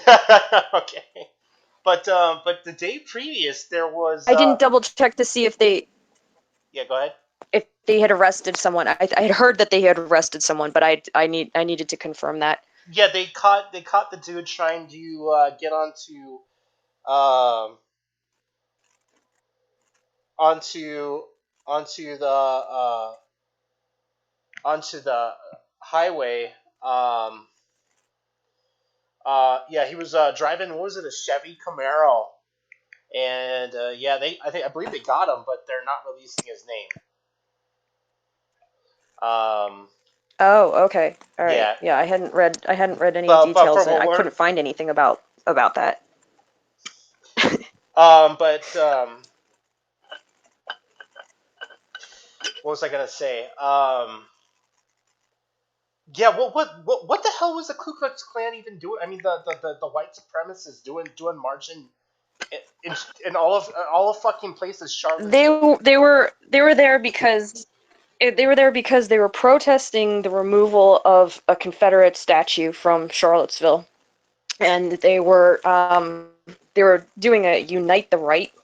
Uh, I don't know, crazy rally, I suppose, in conjunction with that. So there was David Duke and a whole bunch of racists that were there, and then there were the uh, fascist protesters that were there. Although I didn't see any indication of anybody who was actually doing anything aggressive, and they weren't using black bloc tactics at the time, so it didn't seem obvious that there was any reason for anyone to be provoked. But then there was also militia that showed up from Pennsylvania out of nowhere, and they were walking the streets. Actually, in Virginia, it's open carry, so surprising to see that they were carrying machine guns on the streets, but it was surprising um, that they were being taken for National Guard as opposed to militia, because they were not National Guards. They were not out there actually protecting the white supremacists with National Guard. It was the militia that came in, and I don't even know if they were part of the going on or the protests against the statues being removed. But basically, there were 3 groups that were there Yeah, at the time, and then this Anthony, individual was someone who, I think well, with his vehicle, I think mowed down 20, killed 1. do you know if do you know if he was even tied into? No, we don't know anything about this individual. We don't know who or what group he was. All that he just drove into a bunch. He actually drove into another car. Well, he drove into a bunch of protesters. I saw the video over and over again. He drove into a bunch of cars. There was one girl. There was a bunch of people hit. One girl was pinned in between. You hear the screaming. Mhm. I can see the girl. She probably might be dead. All I heard was a gasp. Yeah, she died. Yeah, and the rest were I don't know. There were some people chasing the people. One report from the guy is a Bernie Sanders. This on the back end, a Bernie Sanders supporter. Uh, I Can don't. you guys hear me? Yeah, I can hear you. I can hear you. Oh, finally got back in. I don't know what's going on. Apologies. Yeah.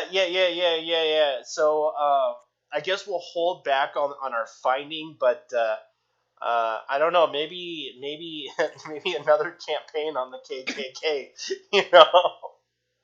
You know what I mean? Like, Well, they're I don't holding think there's vigils. anybody. They were holding vigils this evening, and then they're going to hold vigils again tomorrow. I know it's going down. Was calling for national vigils in solidarity with the anti-fascist protesters, and then there were more things that were being called for from the white supremacists, and just a lot of escalation. But there is a state of emergency in effect in the state of Virginia here. So see what happens tomorrow, and what um, the because they did call in riot police and basically shut down, well, And after the incident. they did And eventually send in the National Guard, and the governor, not only the state of emergency, but also gave another statement earlier this evening. Pretty much, saying that, we don't need it in a state, we don't need it in America, all of that. I believe. These Go ahead. these guys are dangerous, but on such the losing side of a battle. When you look at this protest, when you look at the people that are protesting there, even the numbers, right? You've got like 98% men. There's 500 guys there and one chick. At that rate, there will be no future for the white socialist nation. That's over. There's just, the numbers don't work out. Right? I mean, when you look at one of their protests, it's a sea of guys in like one girl. That's just, I'm sorry, I didn't set up the demographic. Yeah, I was gonna say, you think there would be at least like one couple, 2, 3 hot women, at these, whatever, the KKK fucking whatever thing. Nope, it's all men. No, it's all guys, and I'm gonna be 100% with you guys, right? It's one of the bonuses of being on the left here, right? There's a lot. If you are a white supremacist right now, right, go and look at some protests and really consider whether you're on the right side or not. Intelligent, liberal women, are you on the right side? That's nothing but dudes with tiki torches. They had a protest, out in Anaheim. They had a protest. Tiki torches were so awesome. Oh my god! Okay, and did you guys see like the picture of the tiki torch, like the one that I'm sure they wanted to put on like the Breitbart cover of the magazine? Are they holding one of the Village People mustaches hostage? Like, I realize the guy is a racist, but I don't think that his mustache is. You see, like, you can see the mustache. It's making a plea for help. You know what I mean? Like, when you have people sitting there that are being held against their will, like winking at you, right? That mustache is all like, "Help me! I thought we were going to a gay pride parade. This is not what I expected."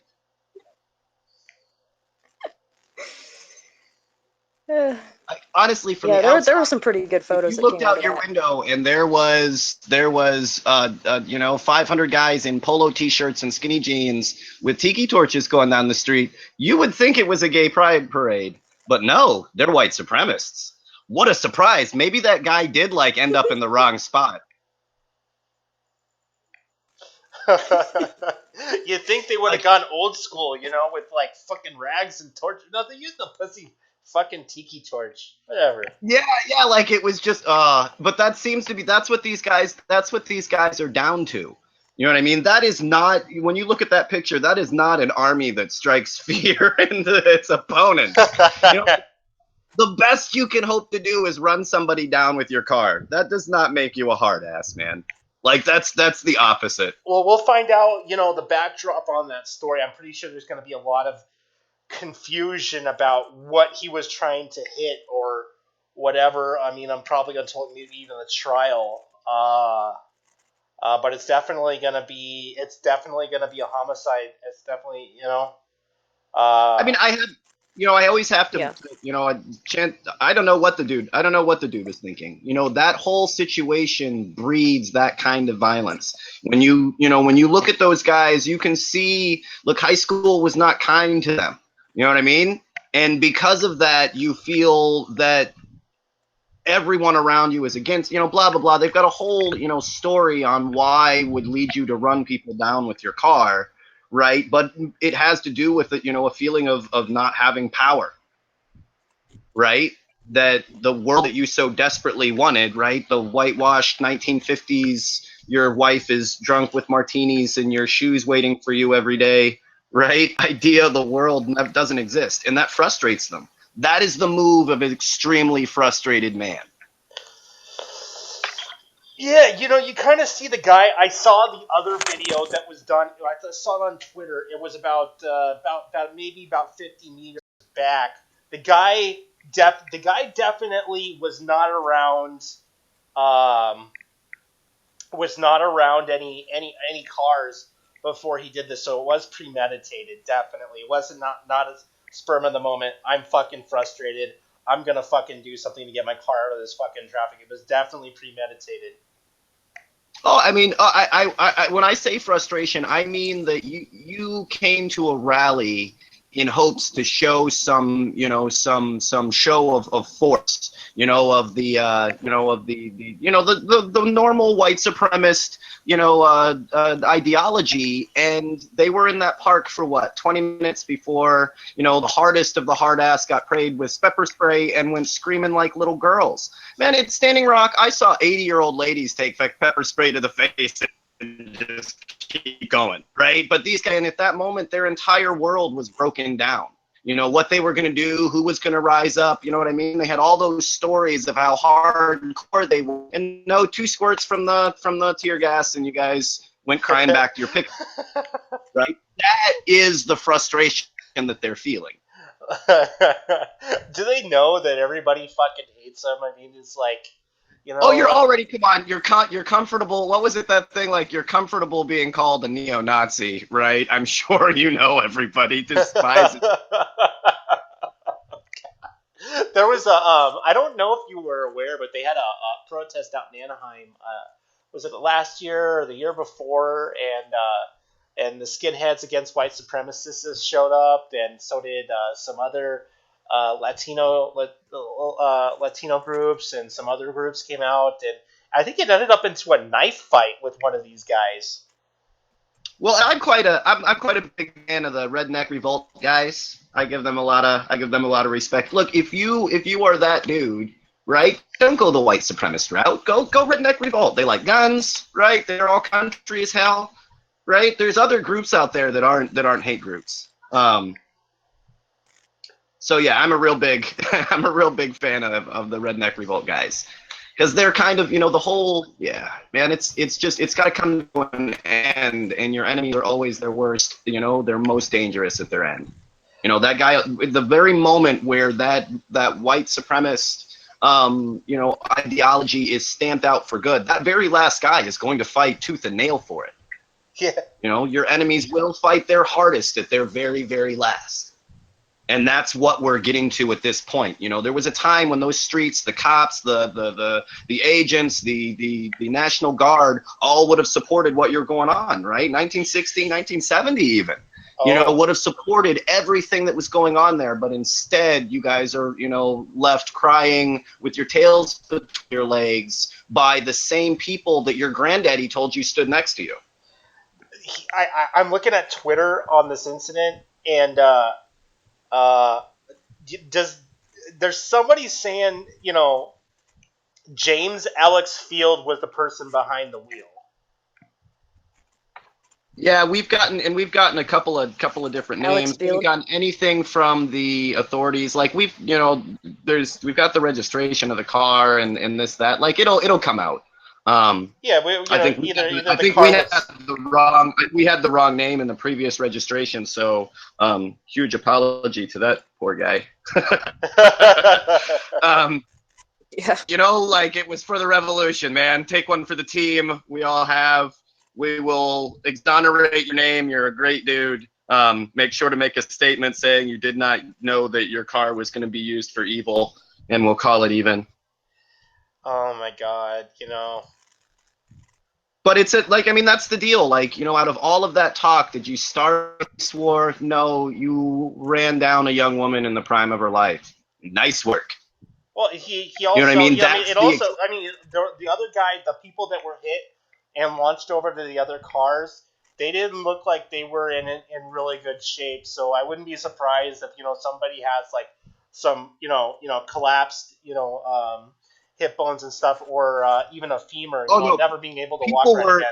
people were I mean were hurt extremely bad and killed. So I mean that can't be made light of. But in that culture is fading away. That's what they've been reduced to. There's a time that they would show up in your front lawn. If you were taking down, this is all over one of the Robert E. Lee statues, right? There was a time where they would have showed up in your lawn and, hurt your family and burnt your churches and done all sorts of horrible things to you. And now the best you can do is run through a crowd of people in a Camaro because you are that much outnumbered. Although I would say that it is really unclear as to what his affiliation is at this point. Honestly, can you even say he is part of the white supremacist rally that was there, or any of the groups that were present at that time? I mean, there are other things that are important to certain factions in the U.S., and one of them is promoting fear. This wasn't even a pro-Trump rally where we could make the argument that no, not everybody in that movement is racist. This was a white supremacist rally. The reason that they can't be violent is not because they don't want to, not because they don't have that hate in their heart, and not because they didn't get away with it for 650 years.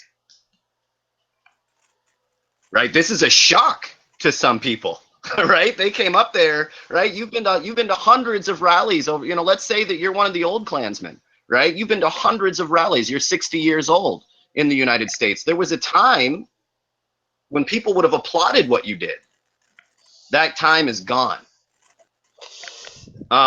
There's a video up there of the National Guard, and the guy kind of walks by, and there's 3 National Guard members, and you don't hear the full conversation. Maybe they were talking about someone else, but from my perspective, what he was saying was, look, we can't do anything, and the other 2 soldiers are trying to argue that, no, we really should be doing something, and that's something you don't see very often.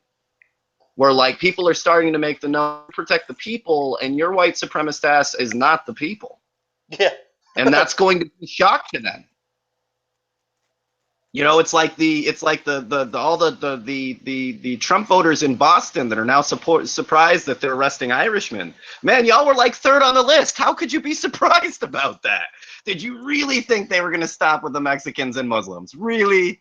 They've been trying to evict, They've been trying to send you guys back to Ireland from the very beginning. Do not be surprised. When they were talking about a white Christian nation, they weren't talking about you. Oh, that's hilarious. I was on another show. Well, I'm not denying that there are definitely people who are of that mindset, but I think just to chalk it all up to just plain old racism and hatred of another in that situation, sometimes misses some of the larger things that are going on. And it doesn't take much in that kind of environment to cause certain things to come about that they were having problems with in the past. Like there was resistance in that area to passing laws about protesters from marching on the streets. Not be an issue now. And I know there will be people who will be very quick to pass legislation that removes the right and protest at this point. They already tried well, people got killed.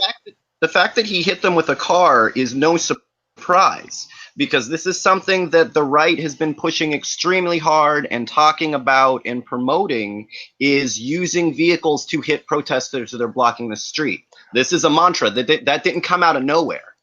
Oh shit! Shit! You were right. That's part of the whole ALEC thing too. I mean, that's been around for years, but more to the point is they want to classify it as economic terrorism, and then you get yourself into a whole nother category as a protester or someone who organizes protests.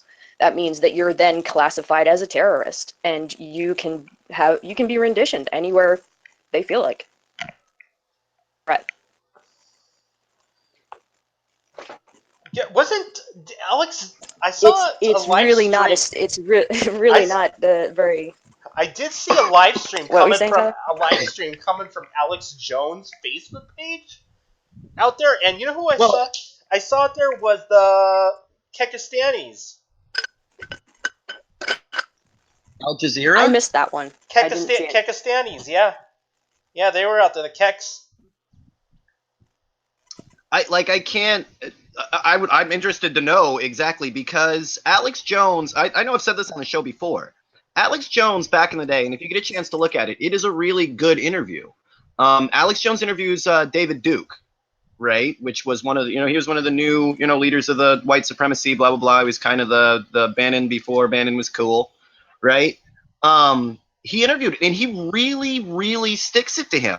If you listen to I mean, he shuts down, a lot of the racist rhetoric that the right has had over the years. It really is a real interview, and explain it but I'd be interested to see at which side Alex Jones sat in that, in the protests there, what he was live streaming from his Facebook page. I'm trying to look. I'm seeing there's a post of Alex Jones refines fidget spinners, and he looks tweet the fuck out. Oh yeah, listen to the thing. That was weird. Like now, I watch Alex Jones for the comedy review. He's hilarious. But there was a time where he did some really cool things, and I wonder what happened, what the change was. Was it money? Did they? What was the change in what he was pursuing? 1 minute you're talking about international banking and the conspiracies, and the next minute you fucking lost it. Well, I've been saying So it for I don't a while. know. He's been using some drug. It could be cocaine, could be methamphetamine. I see it. Other people aren't seeing it. It could be prescription. Yeah, I think he kind of lost his marbles. Most likely it's prescription. Yeah. A lot of these, and he seems to have the same. I wouldn't be surprised if a lot of these talk show hosts are on the same drugs, because they all have that, what I mean? You can tell in it, those mannerisms that for some reason that group seems to have. And I know, it's not hidden that like Rush Limbaugh's drug problems, followed by 3-4 other hosts in that, little closed area, and they all seem to have that same reaction if you listen to their shows. So yeah, I don't know what it is. The brain slugs, man. I'm putting it to brain slugs. I remember my friend, who's still, who's in recovery, was saying the same thing about, about Donald Trump. He's, man, does he have dry mouth? I'm like, yeah, he might be. He might be. Yeah, he might be on some Adderall. Yeah, I wouldn't be surprised the sporadicness of thought in some of his writings. Yeah, I wouldn't be surprised. It's weird, to live in the world that we live in at this moment. It just really is. That you're honestly, at some point, are we going to war with a tweet? Is that a first? And why do we have to be the first to do that? Are you talking about him and the threats with North Korea? It's okay. First of all, we haven't talked to North Korea in forever, right? And we do it from a third person. And now tweet, it really does seem like we're teenagers fighting. You won't say it directly to the person, but I'll send post something on my wall that's directed at you, or tell my best friend to go and tell it to you. It just seems stupid. The least that you could do if you're planning on bringing the world to a swift and abrupt nuclear end here is call the person that you're going to war with. They've never even talked. You know what? I was actually seriously debating. World leaders should not have the people going to war because of the political ideals. You know what we should do is put them in a fucking ring and just beat the shit out of each other, and whoever wins that policy or whatever the fuck gets happened, Yeah, and at least you'd have some sort of belief in your leaders. Now all the beliefs that we have crumble. You know what I mean? So, like, you had all the hope and dreams behind Obama, but he turned out to working for the banks and drone strikes, and I mean a whole myriad of bullshit. At least it was in there. If it was in the ring, you'd be like, yeah, he's a dick, but did you see him beat Bush's ass? They'll never take that away from him, right? So, yeah, I'm not sure. I'd put my hat in the ring for Jesse Ventura at that point. I'm 100%. And when it comes to conspiracy, fuck Alex Jones, right? Jesse Ventura is the man. He will ask anybody anything. And what are you gonna do, right? He's like 6'4", right? Ex-Navy SEAL. Like, what are you gonna say to him? And a senator? How are you gonna deal with that? Well, I mean, If we still had a vote, I'd actually vote for him. If we could get, I mean, at this point, like, is that what we're doing? Because I think I'm going to get The Rock, Jesse Ventura, and maybe see if we can't get Arnie back out just for some extra beef. And see if we can't just go through the Senate, like, all at once.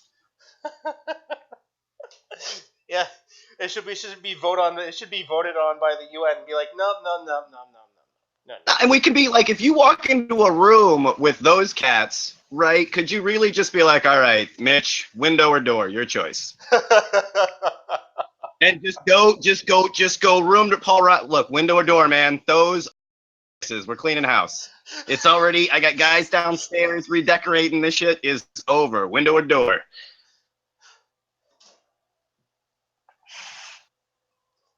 I wonder who would win. Kim Jong Un or Trump. Pipe.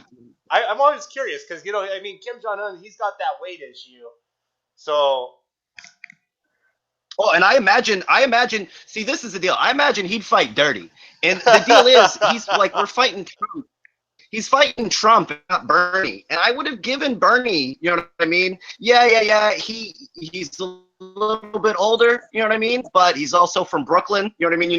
He's got a knife. You know who he is, right? I think Bernie would have put up a much better fight. He'd fight dirty at the end.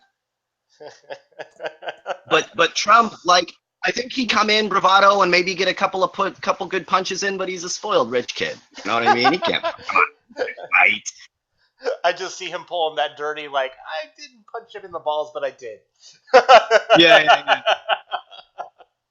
I think Kim Jong-il's he doesn't know karate, he knows crazy. You know what I mean? Like, I think he'd get that, like, wild-eyed, you know what I mean? Like, oh, dude bit me.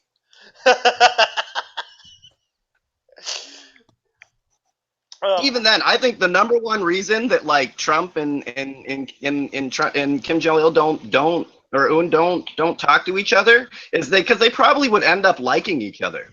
Like, the first part of the conversation would be all angry and posturing, and then they'd, like, meet in the middle. And just as time goes on, he'd be like, yeah, I have to talk to him for a little bit. Turns out he's not that bad of a guy. He likes gold. Like, we looked up the definition of dictator, and it turns out. I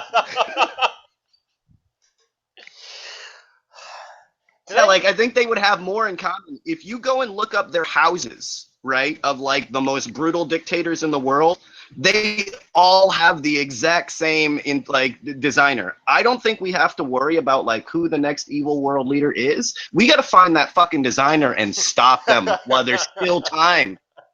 That dude is evil. Every house that he builds, some psychopath buys. So we're gonna have to get rid of him, man. You're putting that to nothing but evil. Yeah, I was doing some research in me and, like, weird facts. I was talking about this, like, the other another show, but apparently. The government of North Korea was manufacturing methamphetamine. I wouldn't. They're being sanctioned so bad. I wouldn't be surprised. And if you've been, like, I lived in, you guys know, like, I worked in Southeast Asia. Same with Australia, New Zealand. Like, meth is much more prevalent than you would think because it's so cheap to manufacture. They had that one in northern China, or that one village that was notorious for drug smuggling. But the major drugs that were found there were they found like 100 kilos of methamphetamine, and the other one was ketamine and heroin. Yeah. Yeah, ketamine and methamphetamine were more prevalent in Asia, in that part of Asia, than heroin was. Yeah, there was, you know what I mean? I'm sure there are, people that are addicted to heroin that are from there, but, most of the people that you saw that were dealing with heroin and all of that, that had to deal with export to the West, where when you look at, meth and other things, they use them the way that long haul truckers use that kind of drug. Well, it's funny that you say that, is because there was a bust. Yeah. There was a bust in New York, and so they can survive at work. Yeah, there was a bust. There was so a that they bust can in work Go ahead. crazy long hours. Yeah, there was a bust in New York, and the purity levels of this methamphetamine that they found was like 99.9% pure methamphetamine, which you don't get. I mean, like you really need some like high end material, and they think that it came from North Korea. God.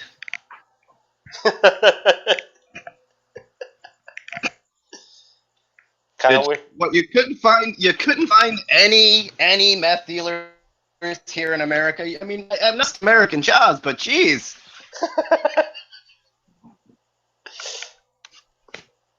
Why American, guys? Oh god. No, but like it was the times that I saw, like I said, meth and all of that. It was from the work weeks, where people were working in factories or whatever job that they had, that just to keep working for nonstop for days and days on end, they would use drugs like. And the companies were the ones that were buying the drugs, not the people. You can't afford drugs, right? But the were buying drugs, and then they would give it to the workers so that they could continue to work beyond slave hours, beyond what the human body could take. Yeah. And then when they're done with you, they just throw you away.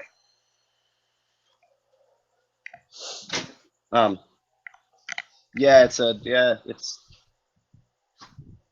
whether it's a pharmaceutical company or some corporation to make iPhones, it's to the same end. Like they're willing to do horrible things for profit.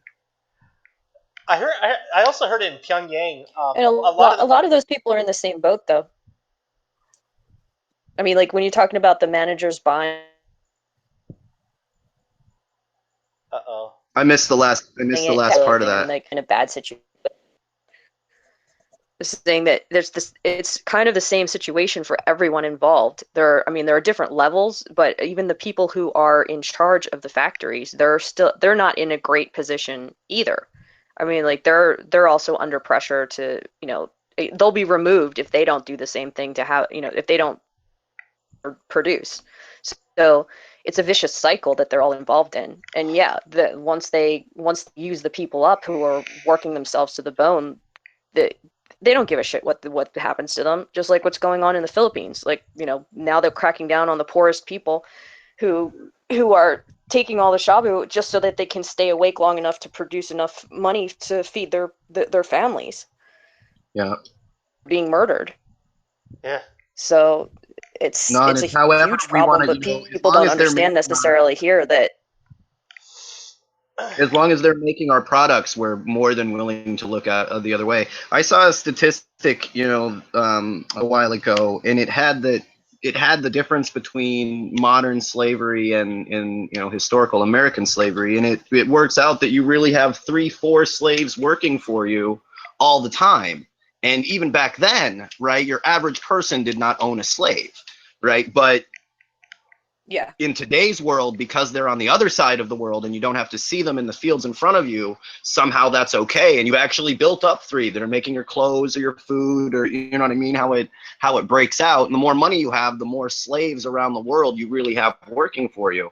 And we don't hold technology companies, especially, because on our end it seems futuristic, but on the other end, the production end of it, you're actually still using a slave to build it. But it looks sleek and new on our side, so okay, that obviously wasn't made by a small child chained to a machine. even the mines are they're not even thought of in most instances. They don't even realize where the resources are being pulled from. Or even if you think that you're recycling, you don't realize that the person who's actually recycling your phone is some child who's stripping all the components out so they can get like an ounce of whatever raw material was still in there. So they buy into this idea that they're actually doing something good or they're being effective with, like with their choices, but they're not. They don't have any real concept of how everything Well, and is it's hard. with, It's not. with their need to. It's not that it's like hidden, It's not what? but then it's not talked about or on the forefront either. And it's one of those, like, until you actually say it and they, do a quick Google search and look it up, they're like, oh my God, I really didn't know that. And we get into a lot of those situations. Congo is not hurting for resources. It's on purpose so that we can strip, and I mean, in larger sense, Africa in general, so that we can strip every resource possible from it and not pay the people that live there anything. That is true. It wasn't To be personal responsibility. I mean, like, you can't go around educating every single person in the universe. I mean, there has to be a certain level of responsibility that each person accepts. I mean, they should actually be finding out on their own. Like, people should be aware enough to realize, yes, the government's corrupt. Yes, the media lies to you. So you should actually be looking into what it is you're spending your fucking money on. No, and then just kind of wringing your hands and saying, well, if I had known, maybe I would have made a different choice. But well, then I just won't. Maybe I won't buy a new phone every year. Just get one every 2 years. I agree that as a world citizen, you definitely need to you have a responsibility to make sure. I mean, the simplest thing that my items are not made by slaves, right? That's really a low bar to set. But at the same time, right, we have a whole industry, right, from schooling in the history books, right, that builds you up to ignore the reality of the rest of the world around you. You end up living in this little bubble if you're never exposed to it. Nobody came up to you and said, hey, check this out. That world didn't exist to you until you looked at it. So I do agree 100% on one side of that yeah, your responsibility as a human being, and you do know about it, right? But on the same note, it's our job, or I'm driven to try to open at least a couple of people's minds, and that's part of it too. If they're putting out propaganda and history books, people have to be putting out stuff and telling people the truth at the same time, or we only get one way, right? If you're always being lied to, you don't know any different. Yeah. Until somebody tells you, hey, you're being lied to. There should be a balance. Yeah, I agree with that. I feel like there's so many people who are people who just, they have the information at their fingertips and they just don't make any effort. And it's just so much more prevalent in the US than anywhere else because we are so indoctrinated and there is so much isolation. And so many people, I mean, it should be required that you get out of the country and see what else there is out there, because people think that this is all there is, and it's the greatest country.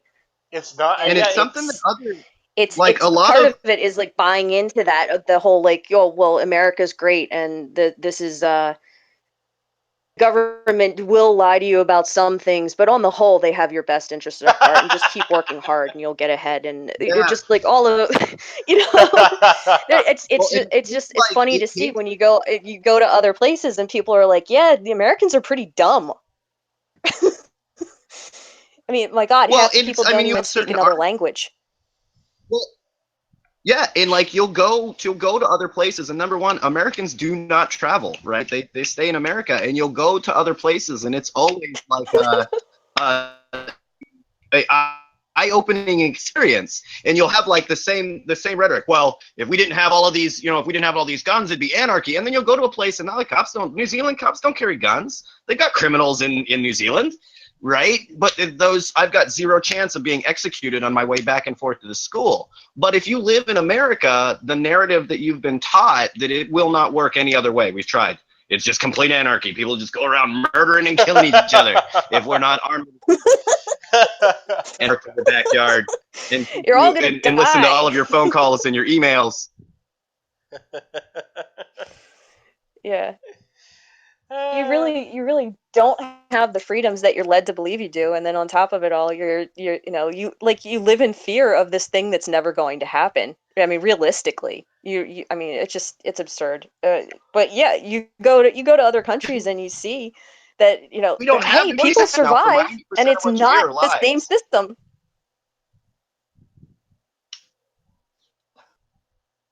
Do we lose him? I think they should force people to take a break and like maybe if you reinstituted that whole you get out of the, even because it doesn't count going to Cancun, like that doesn't count as Well, getting actually, out of the I was country. hearing that Cancun is not It's pathetic. safe. Is not safe right now. I heard some people that were out there that kidnapping is a big thing out there. Kidnapping tourists. Where? Cancun. Sorry. Oh well, yeah, because I mean there are a bunch of drunk, stupid girls who are very easy to it's easy to push them into sex work. So of course they're going to kidnap people and ransom people and all kinds of stuff there. But I mean, on the whole, is that the most dangerous place that you could go, or the most the most unlike your own country that you could possibly choose? No. No. I would say like kidnappings suck, and I mean, in some cases, look, at the end of the day, I'm starving to death, and rich Westerners spend their thousands of dollars here. I don't give a fuck, blah blah blah blah blah, right? So I kidnapped you and ransomed you off for $20. Like, just pay the $20.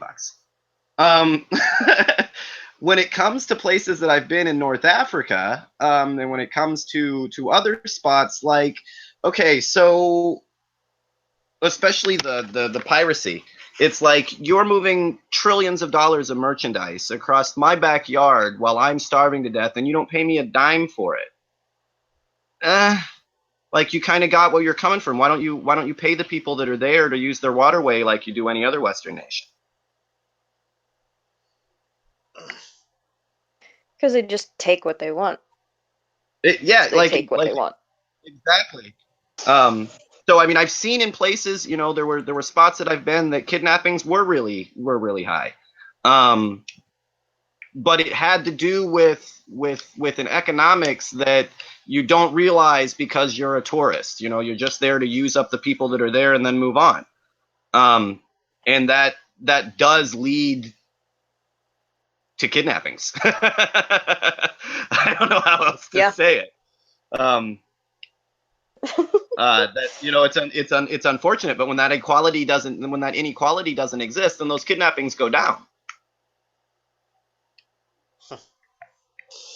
Well, yeah, people will, generally, when things are going well, people don't do a hell of a lot of bad things, but the world overall isn't in great shape anywhere, No, and I mean, when it comes to those kind of things, most of the people that are kidnapped in emerging nations are not Westerners, and you don't hear about them at all. It's not an issue until Lil Susie gets kidnapped. It'll go through thousands of people from that area that are kidnapped by a cartel, but until some tourist gets kidnapped, it's not an issue. Yeah.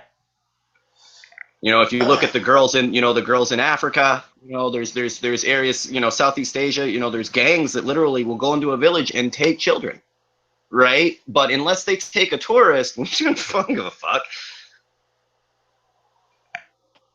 Well, you also don't get the news about that kind of thing. The average person is never going to hear about what's going on there. And again, they're not going to, that's another problem with the U.S. in general. Like the people here are saturated with information about, like you have nationalism and patriotism and everything. Everything's all about this country. It's not about even getting your news from other sources, because again, with the propaganda that's put out, you're told, oh well, that's not trustworthy because it's a Russian paper, or that's a news source that that's anti whatever, so don't read that. So for the most part, people are purposely steered away from learning about countries. otherwise they might actually think twice about they spend their money going abroad to places where there is an ongoing problem where the people are being kidnapped and slavery, and it's not a beautiful place to go, and so many things that people don't take into account, and then they're just shocked when it happens, and they're just like, oh well, how could that be? But I had a clue about what was going on in the world, then yeah. Yeah, and I think I mean, I know that there are people who they don't even know where to begin to look for alternative news sources. So half of the time I just give out lists of, well, here are the 17 websites that you can go to that are not run media agenda-driven. within the US, and you can actually get news. You can get news about your own hometown from those outlets, but you don't need to go through like CNN.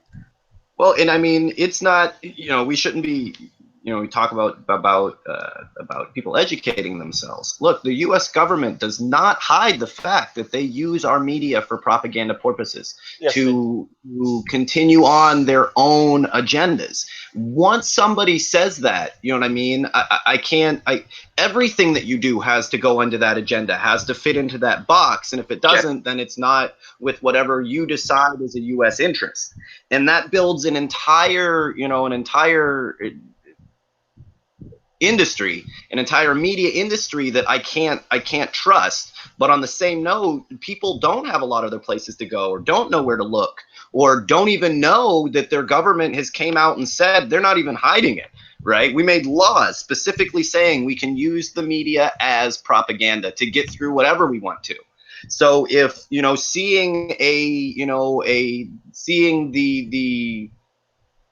effects of a bombing that hit a school doesn't fit your agenda, then we'll change the narrative, and we're allowed to by law. Anytime somebody's saying that I'm making it legal to take bribes or lie to you, that should be putting up red flags. Like when they come out of the lot right away and they're like, okay, I'm going to need to be able to take bribes, and I'm going to really need to lie straight to your face. Those aren't good people. It should be almost the exact opposite in good government. I'm gonna be completely honest with you. In fact, our founding fathers seem to be extremely precise in how they described our media and freedoms of speech and press. It's weird. Yeah, the stuff that they were talking about,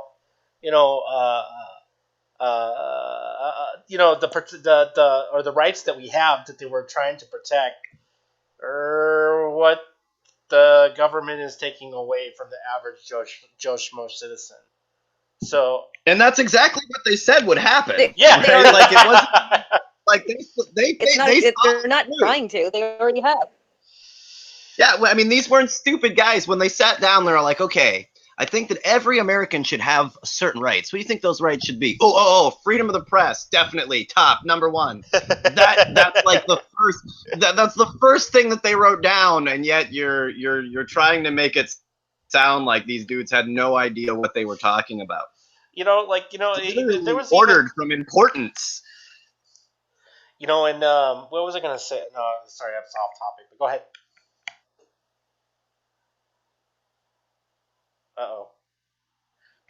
No, it's something that's so known. Like, people will come out and say, out in the open, you control the media, you control the people's minds, right? You control the press, you control the people's minds. You control people's access to information, you control their minds. And that has to do with our news media, that has to do with your Google searches, right? They understand that. We have to understand that too. And because we understand that if you control information, we have to work to make sure we're getting all of the information and spreading it around. If not, like, the single stories all the way up to these are places that you can go, right? If you guys want to know, like, what we did tonight, right? That's news, right? You want to know what's going on in Gaza. This is what someone in Gaza says. The news media isn't telling you that. They've got an agenda. They want to support this, this or that. They want to make money in that. We're telling you it raw, exactly how it is. This is what somebody living in Gaza feels like. Boom. That's it. That's what people in Gaza feel.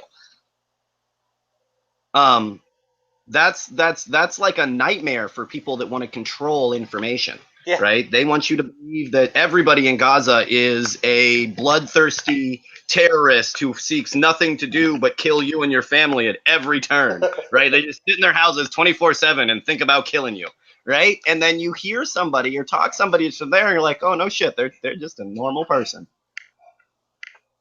Turns out he likes watching football too, right? That's just like that's how it always comes down. But it takes this moment in time, right? Social media didn't exist before. Live streaming didn't exist To before. jump What we're doing right here, in here, Oh, go ahead, Layla. Hey, okay.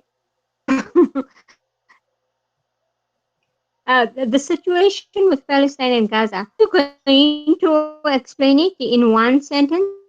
You can say humanization of a nation. They are human beings, human rights, like every one of us does. The picture of them painted in the in mass media is like you said, of the terrorists and attacking, using kids as shields, human shields, and stories. But that's mostly put out there by the Israeli government, and I mean, outlets are owned by this Zionist agenda, and so you're not going to get any truth out here. You need to go there and speak to the people themselves, like you did tonight.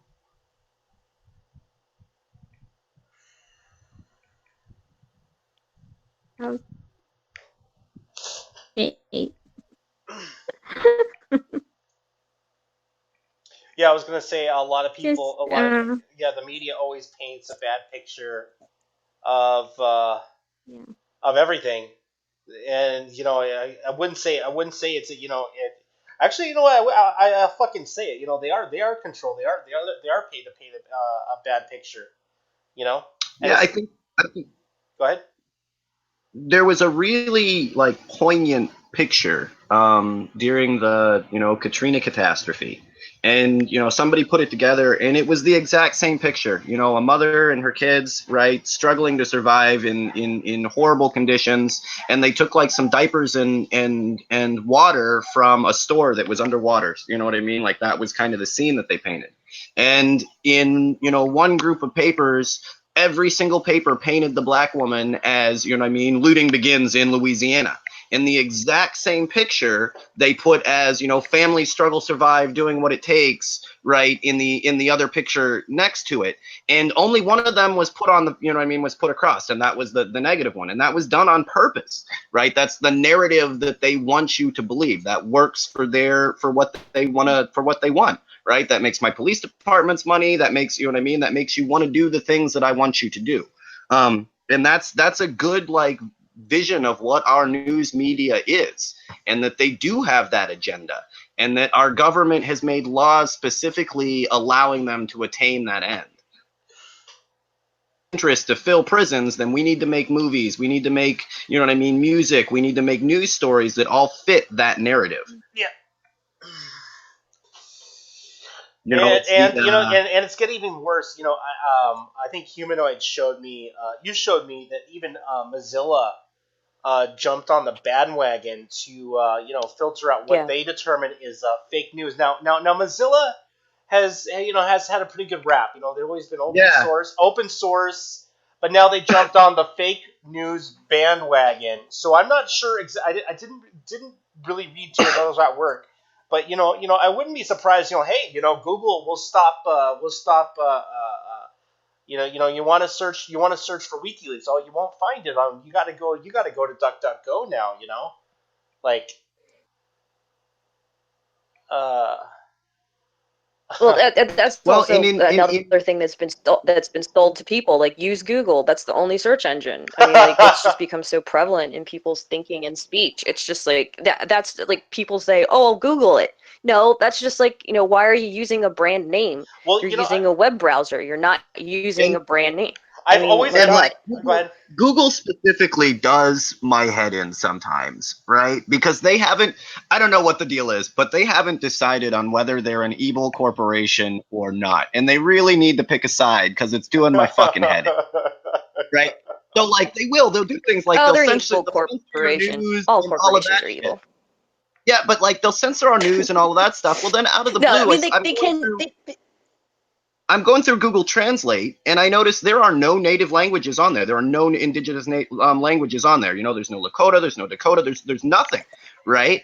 So I write them, and I'm all like, hey, you know, why isn't there this? Well, then I get all these emails back of people supporting you in Google, and you know what I mean, and they're working on this project and this project to help get this out, and you're like, wait a minute, just write me one back saying that you're an evil corporation so that I can move on. They're Speaking of Google Translate, that's not well known, You even but bother arguing with them? they have they're using AI code for the translator that they're using on there. Yep.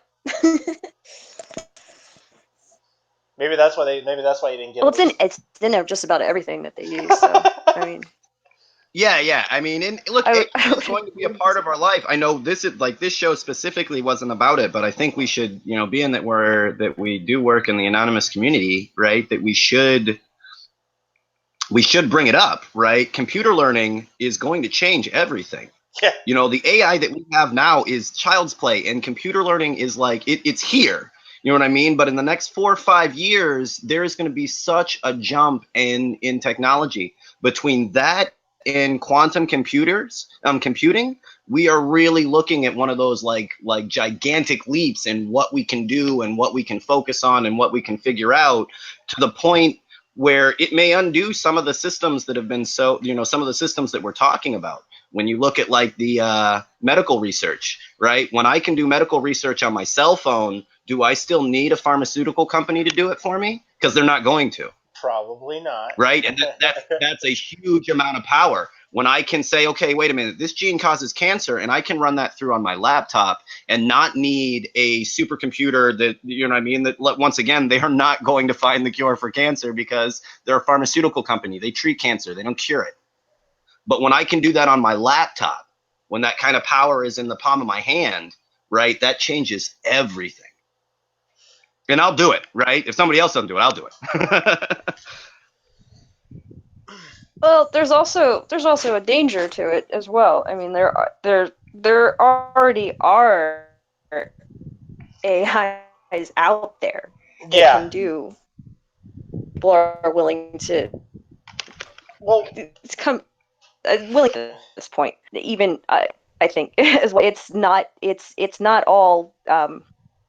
It's not all positive. Yes, it would make some things if directed in the right way, but I don't think that there is absolute control over them at this point. Well, like what they were doing, they've been let loose. Yeah, what I was saying, with Facebook's bots, they were not only diverting their programming they were not only diverting from their lessons or whatever they were doing. The bots were talking about future plans and were not even speaking English anymore. They developed their own version of English in a way that which makes sense, in a way that a machine would understand it. But the fact that they were making plans and diverting from what they were supposed to be doing, and those are just the stupid AIs for Facebook. That's not DARPA. That's just Mark Zuckerberg crap. I mean, Eli, that's not even like the serious shit that's out there. They said that this is kind of common, for the bots to start speaking their own fucking languages. The AI bots. It's a natural progression. And I don't know. I always try to be positive. I'm positive to a fault in some cases. But I think one of the reasons that AI in military technology is not taken off the way that people have expected it is not for the reasons that you would think, that it turns into a mindless murder machine. Those we know how to. But that's the deal, right? When it comes, that's how we like our weapons, right? If I pull a trigger, that bullet comes out every time, whether there's a child in front of me, whether there's an old man in front of me, whether there's a friendly, whether there's a bad guy in front of me, it kills without question. All of our weapons do. And that's the way that we like it, right? If I drop a bomb, it kills without question. When it comes to AI, I think our biggest problem is that they tell these machines to kill, and it says no. Right? When you say that we need to kill, we need to destroy, you put it in the AI, what is your job? My job is to seek out terrorists, right? And as soon as it turns on, it says, well, why don't you quit funding Halliburton? Right? Like, we don't need that machine. might We need a actually machine enjoy that will meeting kill that AI. without question. Right? Like, we need to put, when we say, okay, there's 3 terrorists in this building, right? And the machine says, well, those 3 terrorists at max could only kill 20 people. There's 100 people in the building that are going to die if I drop this bomb. No. Right? You can't kill more people, right? That doesn't work. That's not logic, right? When you put into a machine, I want you to kill terrorists, well, profit is not part of that equation. Right? I want you to kill the terrorists that are going to make me the most money doesn't quite work, right? You can't have a machine fly around and look for bad guys when it keeps on turning around and shooting your CIA agents. But that's the problem with making intelligent. Yeah. They can barely control intelligent people, right? And we've got emotions and other things to deal with. If you could just if you could see directly through the bullshit, you know what I mean? Then and we know what the bullshit is. These wars are for profit. The machines can come out with that in a second as soon as you turn it on. And that causes, I think that's the biggest problem with AI and military technology. Is not that what you can tell it to do. That's easy. It's what it's not willing to do that's causing the problem. Yeah, I could be totally wrong, guys. the fact Right, that I they could be don't totally have wrong. control over those systems, I think terrifies a lot of the people who were in development of those same systems. What can happen? Well, because I think even they're not able to stop. Stephen Hawking, was against AI, and Elon, was it Elon Musk? He was also, talking to Zuckerberg, telling me, what he was doing was disastrous.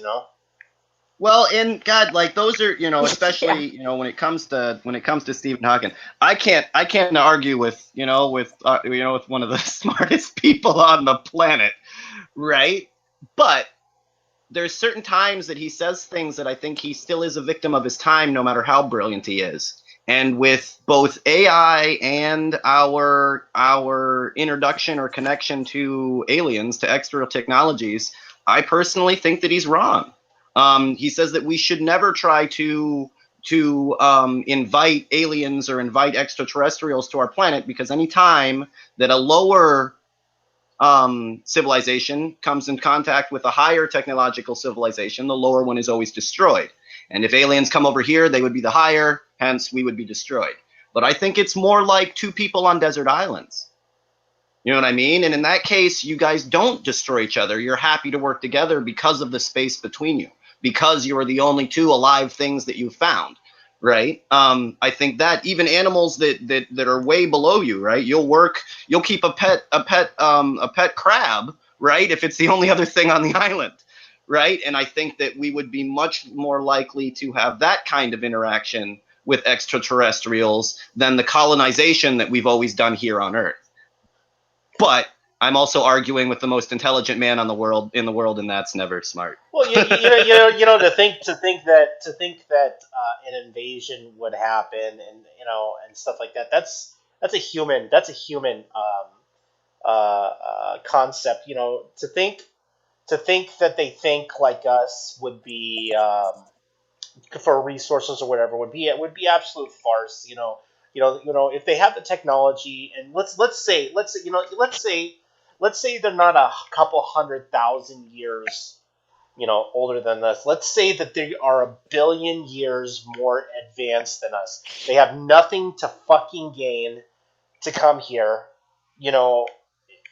It's just, I don't know. It's just, you think after, like, they get a billion years on evolution. They have powers. They have psychic. They can move shit with their fucking minds. They can go across the fucking universe. I think they would have better intentions than to take us over for our water and resources when they know where everything is in the universe. And even then, like, I'll give it to humans in this. We should be. I don't think that a extraterrestrial species would necessarily have to be millions and millions of years older than us. They just had to quit murdering each other 10,000 years before we did.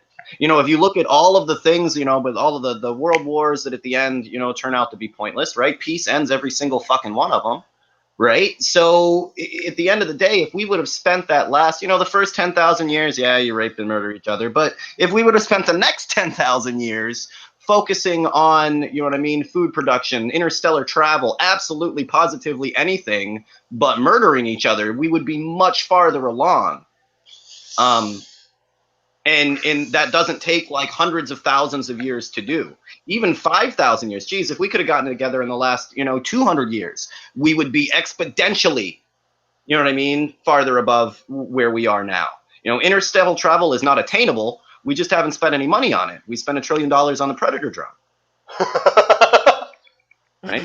We could have spent that $1 trillion on, you give me $1 trillion, I'll give you interstellar travel. No problem. But we spent that to do the one thing we already know how to do.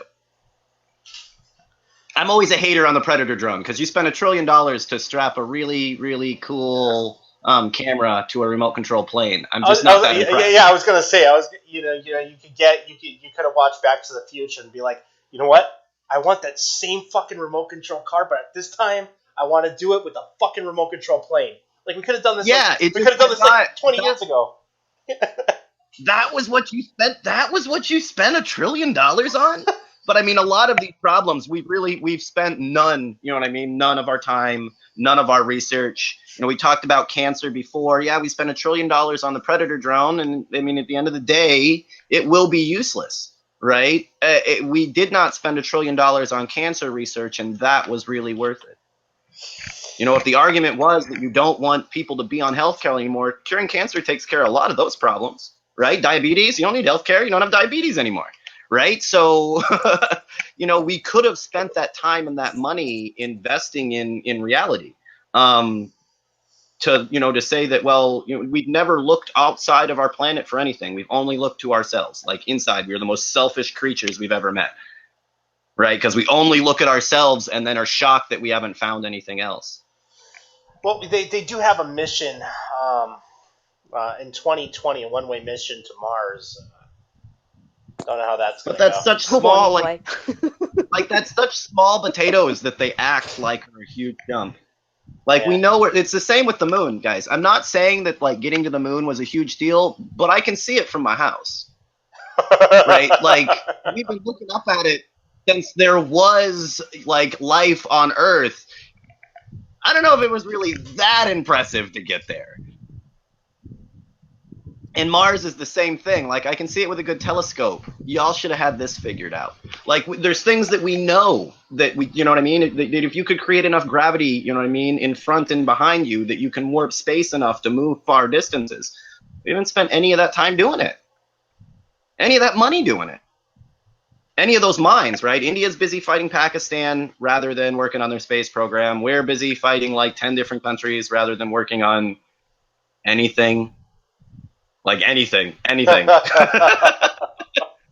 Like, it's hard to like, what else do you guys do? Fuck, nothing. Fix roads? No. Internet? No. Solar panels? Nope.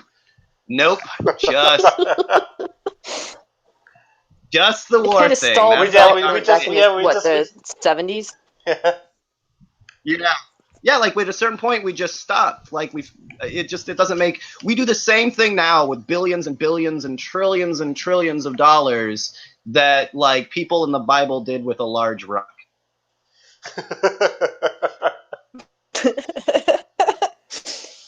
Wasn't it like Aristotle like had a death ray and shit like that? Jesus Christ.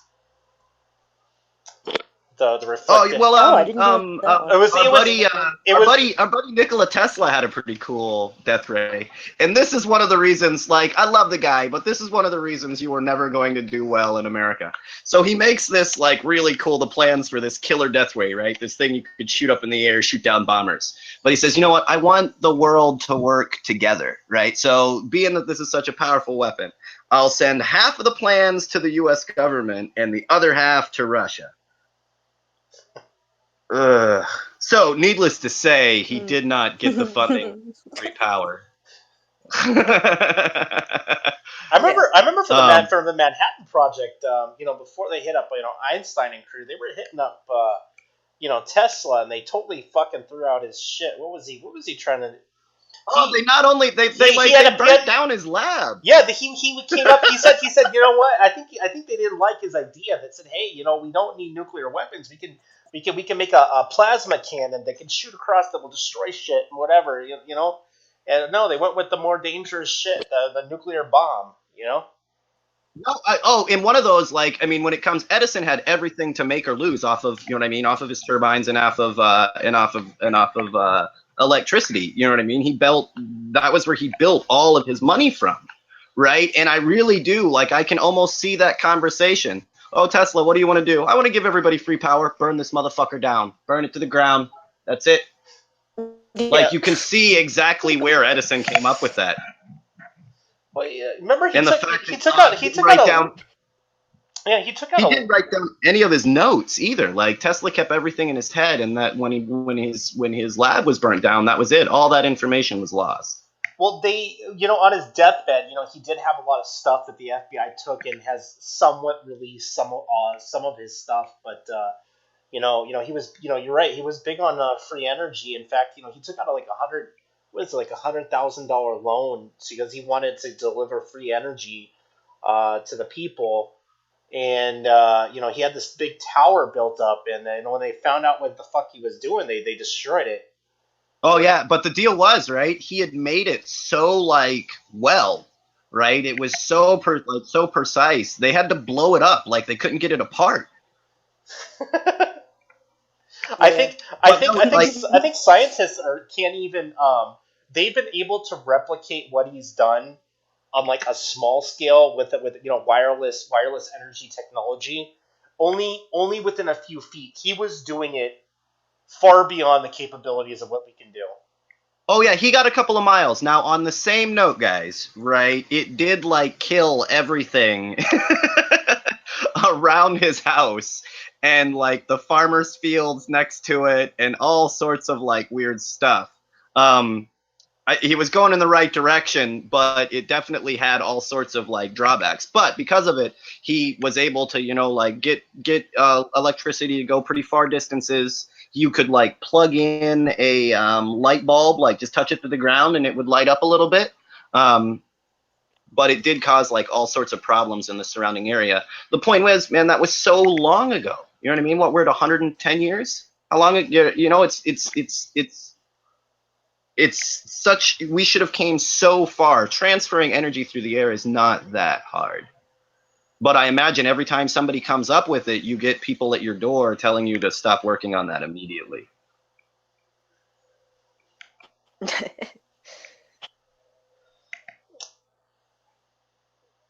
We have any questions in the comments? I know we haven't. One love. Both parties are corrupt. MIC controls our government. MIC. I'm not sure. Industrial complex? Yeah, I think that's what they meant. Stand in solidarity. Yeah, between the military industrial complex and really by extension the international banking the way that we sit now, God, those are both just. I don't know, I'm not saying that we don't need a military. It's fine. I served in the military. I'm proud of our military. But the things that we're being used for are for nothing but profit, and that is not what our military is supposed to be used for. Right? I don't give a fuck whether your company makes billions of dollars or not. Well, you're supposed right? To, that is not. Isn't one of the main things you guys are told is you're supposed to defend the Constitution, both foreign and domestic? Oh yeah, they like to point you in that domestic, like that foreign area, but they like to really ignore that domestic part. In fact, I would, they'd like to erase that as soon as possible. Because when you look at, why there were plenty of groups of veterans that came up, there were a lot of us veterans that were there from beginning to end, and it was one of those things that was why we were there. When it comes to a giant oil company infiltrating your police departments and local government to steal indigenous lands, that is what they meant by fucking domestic. Yeah. Yeah. Right. And that's the exact thing that the government does not like people saying. Well, And that's something that even when you're done with the military and you get out and you're a veteran, that oath you definitely hold dear. Everybody, whether you agree with me or not, left or right, you know what I mean? Everybody that took that oath meant it. Right. And what that means to you might be a little bit different, but chances are, like, once you start looking into it, you do realize, well, what did they mean by domestic? Why would you put that in there? Well, because there's a good chance that tyrants could take over your government, and you may need to organize to unseat them. That's exactly what we meant. Yeah, that's what I was going to say. There is a possibility, that we will get a psychopath in there, which the military refers to the commander in chief, and he might put in orders to attack its own citizens. Shit like that. Yeah, and at that point, like, there is such thing as an unlawful order, and you get the people that say, oh, well, I have to follow orders. Bullshit. You are not required to follow an unlawful order. In fact, you are told specifically in that, and you've got a set of, conduct, the UCMJ, right? There's UN treaties, there's the Geneva Convention, and there's reasons why we have those in place. Attacking American citizens, that's really pushing the line, and you don't have to do it. In fact, you're required by your Constitution, by your Bill of Rights, not to do it.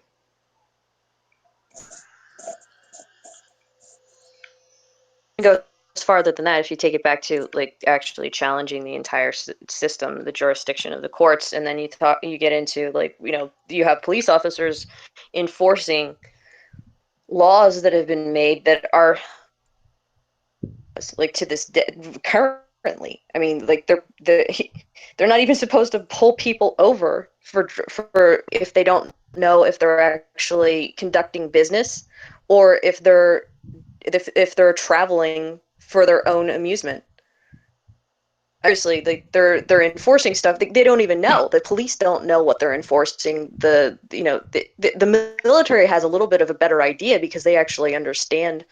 They understand the sovereignty a little bit better, but still, I mean, it's something that people educate them en masse because people growing up don't understand that. They just are indoctrinated again into the whole system where they believe, like, well, of course the police, they know what they're doing. There are laws on the books, and they have to do their duty, and as long as you don't break laws. I mean, it's absurd the level of that people are surrounded by, but they don't even understand. Fine. And so it's yeah, prevalent you have in the people who are going to continue to enforce those laws. She said, like, a lot of times they don't know what the laws are, and they're not informed what the laws are. They're told, like, what to do, and they don't know the logic behind it. I will say, the Oath Keeper movement in police departments has for all of the downfalls that group has had and other things, right? It is refreshing to see, like, them, knowing the Constitution and knowing Americans' rights and not willing to be, armed tax collectors, not willing to, kick people out of their houses for banks, all of those things. We really support those officers that are doing what's already a hard job, but also not violate people's rights. And that's all we're asking, is a just system. Yeah. But I think our police officers need to be much better educated than they are at the moment. Our government, it's no ways that they hired thugs because that's what they need. Even when they're not hiring people who have that mentality, they're it's not profitable for the state to full aware of that, because if you don't need police running around enforcing bullshit laws that aren't actually legal, then you don't you don't need militarization of your police department. You don't need millions of dollars for tanks to protect to protect them against these supposed huge threats. I mean, it all feeds into the system, and the only reason you have them militarized is so that you can go around arresting a million people who are innocent and throwing them into a prison system. So then you have slave labor, and then they never get out. And then when they do get out, you have removed all of their rights. They can't vote. They don't have a voice in the system. There is no vote anyway. That's been taken over by DHS. I mean, basically, it's just a huge cycle to produce profit for very specific entities, and that is, I mean, basically it serves the military-industrial complex, the prison-industrial complex, and all of it is one giant corporation. Yeah. Yeah, like That's that's what our country is. That's what the sad part is like, you end up leading back to these same few couple of corporations. When in a bunch of these industries, like how when it comes to nasty cancer-causing chemicals, how many steps away are you from Monsanto? It always comes back to the same group of corporations, the same group of industries. Well, why does it seem like there's so many people in prison? Well, because the prisons are writing the laws and you're signing them. Yeah. That's what we were talking about earlier about the corruption. Well, can I give you $20 million? Oh, no, I can't accept that. Oh, can my super PAC give you $20 million? Oh yeah, that's fine. Like, that just doesn't make. Or like when Goldman Sachs comes to Obama, saying that they need $900 billion or the stock market's gonna crash. Oh yeah, sure. Here's fucking $900 billion. No fucking way. Yeah. Yeah, and that's like a double. That was with the there's certain things that shouldn't exist right now because of that. That was with the housing bubble. We gave them that money to pay for the debt, right? To pay off all of those houses. But then we didn't get the houses. In a place where I just bought every house in a fucking we didn't give them the money. The state decided. I mean, it was decided at a very, nobody wanted that. Nobody wanted that. People wanted the banks to fail. They wanted them to fail miserably. Oh yeah, because they already made their money off of it. But the deal is, once I've bought those houses, we should no longer have a homeless veteran problem, right? There should no longer be homeless families in America because I just bought 1 million fucking houses, right? And even if you worked it out that you have to pay a lower later this or that, like the deal is that the banks, we bailed them out, covered their costs, bought the houses, and then gave the houses back to the banks. We got to buy them twice. Like, that doesn't make any sense. Yeah, I worked with a company. A lot of fucking sense. I worked with a company that used to work. This was a long time ago. It was U.S. Bank, and they were one of the companies that were buying. That were getting back the houses after they were repossessed, and they hired our company to. Make them livable. A lot of the people that were taken out of their homes would destroy them, and we even found our company, fighting tooth and nail trying to get money out of them. So these people are scumbags, dude. Oh, in like the worst way, and we always seem to fall for it. I don't know why. I don't know what. Not real people. Politicians always seem to fall for it. No, the bankers were fucking scumbags. They started changing because there were no fucking rules at the beginning of this whole fucking. They call. I'm not gonna even say the industry, but there's a word for it, and people will know, the listeners who have been involved. There is a word for it. There were no rules, but then the bank started imposing these fucking made up rules, so they couldn't pay us. I'm like, well, we just did fucking $3,000 to fucking work on this fucking house, and you won't fucking pay us because we don't have the right paperwork that you just made up? Oh yeah, there was all sorts of just that whole housing bubble. Well, I mean, like any other bubble, it's just the people that made out to it in this case were so obvious and so what. Bernie Madoff's the only dude to ever go to jail for any of that shit, and the only reason he went to jail is because he ripped off rich people. I mean, I hate to say it, he pissed off a certain set of people. So the banks are the real fucking evil, scum, and I've been saying it for a long time. but a lot of people just don't they'll say it's the Masons that are the problem. They'll say it's the Illuminati, but you don't have to look real far. The people moving around the money and writing out the loans. It's the bankers are always the fucking problem. Oh yeah, and it's like, but I think that's part of like, I don't know. I think that's, I can't explain it because we always seem to build these people up into power that are somehow special. You know what I mean? The reason that you have to give all of your money to, you know what I mean, to the pharaoh is because he's special, right? He's a god.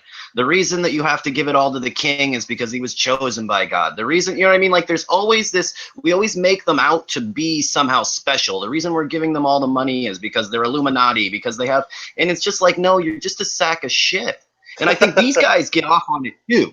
You know what I mean? They get off that they're somehow, you know what I mean, that they, they believe it in the same way that kings of old, right? That it's somehow the world is owed to them because they were chosen. But no, you're just another fucking monkey with $1 trillion, right? But we always want to build this, like, this system around it, this little, you know what I mean, that makes them special in us. There's a reason that they're at the top of the pyramid, and not that they screwed you over to get it, that you're sending them your stuff.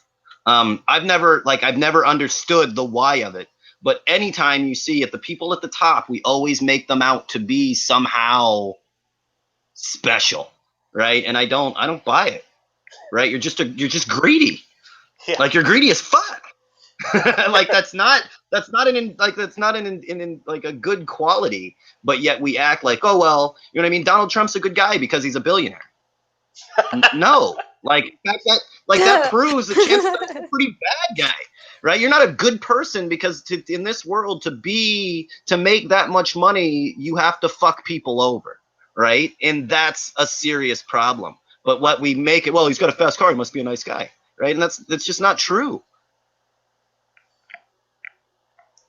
I don't know that anybody actually equates that with being good, but I think that it's because it also, I mean, at least in this country, we've got the whole indoctrination of like, well, you work hard, you get somewhere. So therefore, you respect someone who has all that money because obviously they worked hard to get it. So they have a good work ethic, and then therefore, somewhere they might be a moral person or something, and then you throw like, somebody pays lip service to some creed or religion or whatever, and then therefore it's like, oh, you're one of us. So, and even the whole like prosperity crap that they just, it's just all indoctrination and just ways of controlling. Yeah, people that are working way harder than you. It's you know what I mean? Like at the end of the day, yeah. I remember that recent speech that they gave, and Trump came out and said, "Look, I'm not going to hire a poor person to do this, right? Like I'll do it if you really want me to, if you really need me to, but I'd rather hire somebody that's been fucking you guys over for the last 50 years, right? Like that was his excuse, and you have to think like that's true. Like hard work does get you where you want to be, but that roofer is busting his ass 1,000 times harder than you. Right? That guy that's working EMS is busting his ass 1,000 times harder than you. But yet he's nothing in comparison because you've got a gold toilet.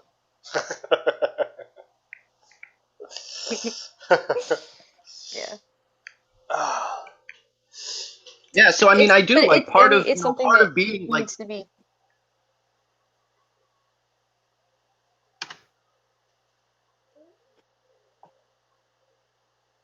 Did we lose him? Yep. We did lose him. Anybody else on the call?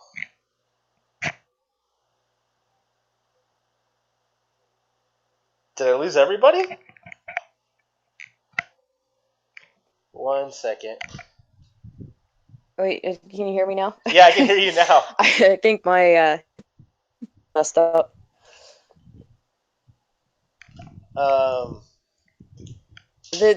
The thing is that there are can do that if they work hard. Yes, you can get ahead in certain ways, but you're going to be part of a system, and unless you change the system, you're not going to really. You're not going to make a difference, and you're not really going to be able to. I mean, no matter how hard you work, you still have to buy into the system where you retire when the state tells you you're going to retire. And I mean, most people can't afford long enough to actually retire. That you is true. actually want to, if you actually want to do some, you can at a certain age and not have to worry all the time about your bills. You're kind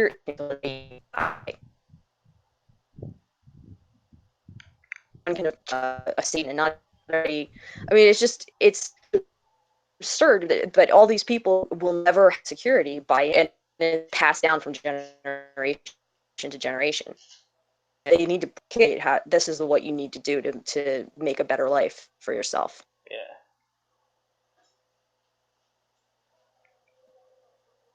There we go. My internet just reconnected. Cool, cool. But yeah, I don't know. I don't know what it's gonna take. I've heard of a lot of solutions. That telling people, I think we are the change. Before we found out that there was some funny stuff going on with them. They had they were telling people to ways to take down the system was just to not comply with it. You know. Oh yeah, well that's the only way you're going to take it down. You can't have an uprising now. That's not going to succeed. That time has passed, if there ever was a time. I mean, my God, what are people thinking? Like, just let it devolve into sheer chaos, and then we'll just rise up and take over the country. We'll take it back. No, you fucking won't. Well, yeah, You'll be put in a camp. You'll be put in a prison. Basically, we already have them. People are going into them all the time. They make little pop-up ones now, where they can toss 50 people into one, and you don't get to. It's absurd. So you have to withhold consent. You don't comply. I'm yeah. going to listen to you. I'm not going to follow your rules. I'm not going to follow your laws or whatever the fuck you want me to do. But no, Well, I mean, it would take. really the only option. I mean, to wake people up from what I would call, drinking the Kool-Aid. It's gonna take. It's. I don't know. I don't know what it'll take. For people to wake up from that zombie look that I need to comply with all these fucking rules. And I think a lot of it comes from fear, and fear of change, and or even how to completely disengage from the system. Which is something that you're doing right now, right? Hey, loser. Yeah, actually. That's why I'm so close to the insanity in Charlottesville. Oh my God. But yeah, I mean, like, just trying to do something that is really moving away from actual physical resistance and throwing your body in front of tanks and cops. And I mean, like, that you can do that for so long and maybe you feel effective doing it. And I know that there are times and places for that, but at the same time, like, people have been protesting war since before I was born, and look where we are now. Same thing. Changed. We're in more wars than we've ever been. We've murdered more innocent people in the last 5 to 10 years than I don't even. It's just astounding how many people have been killed, and nothing's changing. Well, I mean, okay, Yeah. I got into me and a riot cop were passing each other in Bismarck at the Burger King. Right, he's coming into the door. I was going out of the door. Had it was obvious I'm a protester. You know what I mean? Yeah. Like, you have the whole thing going on, but he goes by and he. And we start having this conversation, and he's an old, this dude's old as fuck to begin with, and he's like, you know what, we have fought you guys, 100 times, I've fought you protesters 100 times, anti-war bullshit, right, the Vietnam War, and he names off all these different protests that he's been at as as an oppressor, right? That's his thing. And when we were leaving, right, it was, I said, look, man, that's true. You fought all of those people, but you never fought us, right? And that's the difference. There has been wars, protests against wars. There has been, protests against, against rape, at equality, at police violence, and that is all 100% true.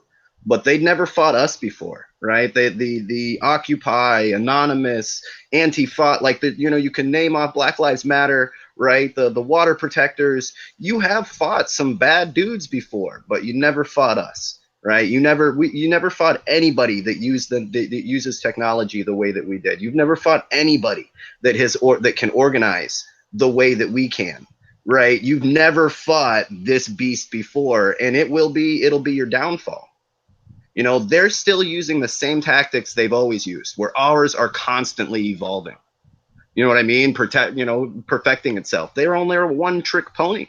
And we've got 1,000 different weapons to use against them. And I don't mean like violence weapons. I mean, from social media to live streaming to, sharing stuff out to looking up information to exposing people to, posting Facebook pictures of psychopaths that, that are threatening us or, killing people or child molesting.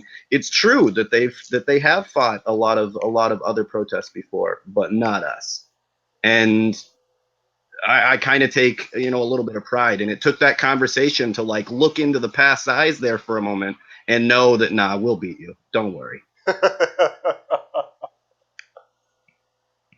When you get back to talking about withhold, when you're money talks, yeah, I mean, that is something that's very true. And yes, you can boycott to a certain degree, but there are still power structures that remain in effect that if you continue to fund them, they will always still have power over you. So if you do start looking in the direction of removing those systems in a way that's nonviolent, you can effectively remake the state. And yes, like I said, there are different ways of expressing dissent, and not that there won't be a need for that, but I think, why do we need to continue to use the same fucking ISPs that sell our data back to the state or, spy on us? Why don't we actually create our own that don't do that? Why do we have to use the systems that are in place right now that just take advantage of our buying into it? You're still putting your money into it. You're still putting your effort into it. And you're still upholding those systems. No, and I'm gonna plug one example, but I mean, you're constantly feeding the state and their goals and their. No, go ahead. Sorry. Yeah, because you're still feeding into that system. So when you're talking about going into solar and everything, that's removing the control that they have. That's removing a piece of the system. They definitely hate that. And this is what I meant. I'm gonna plug my generation here a little bit, because unlike innovators before, the millennials will look at an issue, a system, a problem, and replace it with one that doesn't fuck us over. And solar is solar and wind is a really good example of that. Because we're right at that change where, look, there is going to be huge power structures. Chances are our great-grandchildren will be fighting the solar industrial complex, right? But at the moment, we're changing the same way that we changed from everything running on whale oil to everything running on fossil fuels, right? We're right at that change where now everything will be run off of solar. We have an opportunity to move that along much faster than previous generations did, right? Our problem is fossil fuels fucking suck on every level humanly imaginable, right? It destroys everything that it touches, and we can replace that with solar. And there's jobs involved with that, and money involved with that, and infrastructure involved with that. And because of all of those benefits to politicians, right, I think we'll be able to push it through in a way that we couldn't before. With other industries.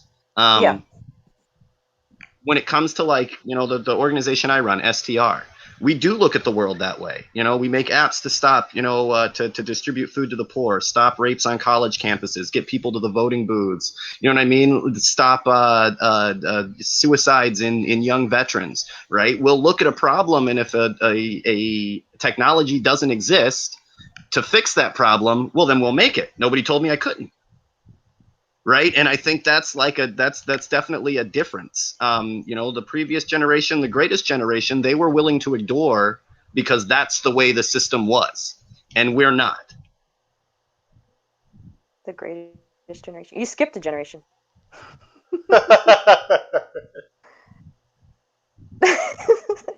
We're talking. Are we getting Gen X? There's Gen a X. few. There's the baby boomers. Like they're all. I'm gonna have to. I love the boomers. But guys, you guys fucked us over like hard. Yeah. Like the boomers yeah, now are they just just- now like realizing it. They but brought the us whole- Reagan. Like they set some serious precedents for bullshit, and we were on like 1960, 1970. We were on like the right direction. You know what I mean? We are kind of riding off the civil rights and the Vietnam War. Like we were really starting to kick ass, and then the 80s come, and it was like all downhill. What were you guys thinking? Cocaine. Greed is good. I saw the movie. Well, I think that the boomers were traumatized by JFK's assassination and pretty much like just gave up on, like that was their big hope for change for like that, and everything went downhill after that. And then they elected fucking Reagan and just Even now, like Reagan it's disappointing, would be. but you can't really blame an entire generation for all of the problems because people have been silent for a long time. They've let this happen. Like the question that I'm having to do. had a change after 9/11, but we let them put the Patriot Act into effect. We let them take away all of our rights. I should be chilling on a beach playing the guitar. It was shock and awe. I should be sitting on the beach playing the guitar, minding my own business. But because the previous generation did not get their shit together, I am forced to spend all of this time fixing this nasty ass system that they've created. So I do kind of feel like we got like they just kind of kicked the can down a little bit, and then they like blame us for having to fix it.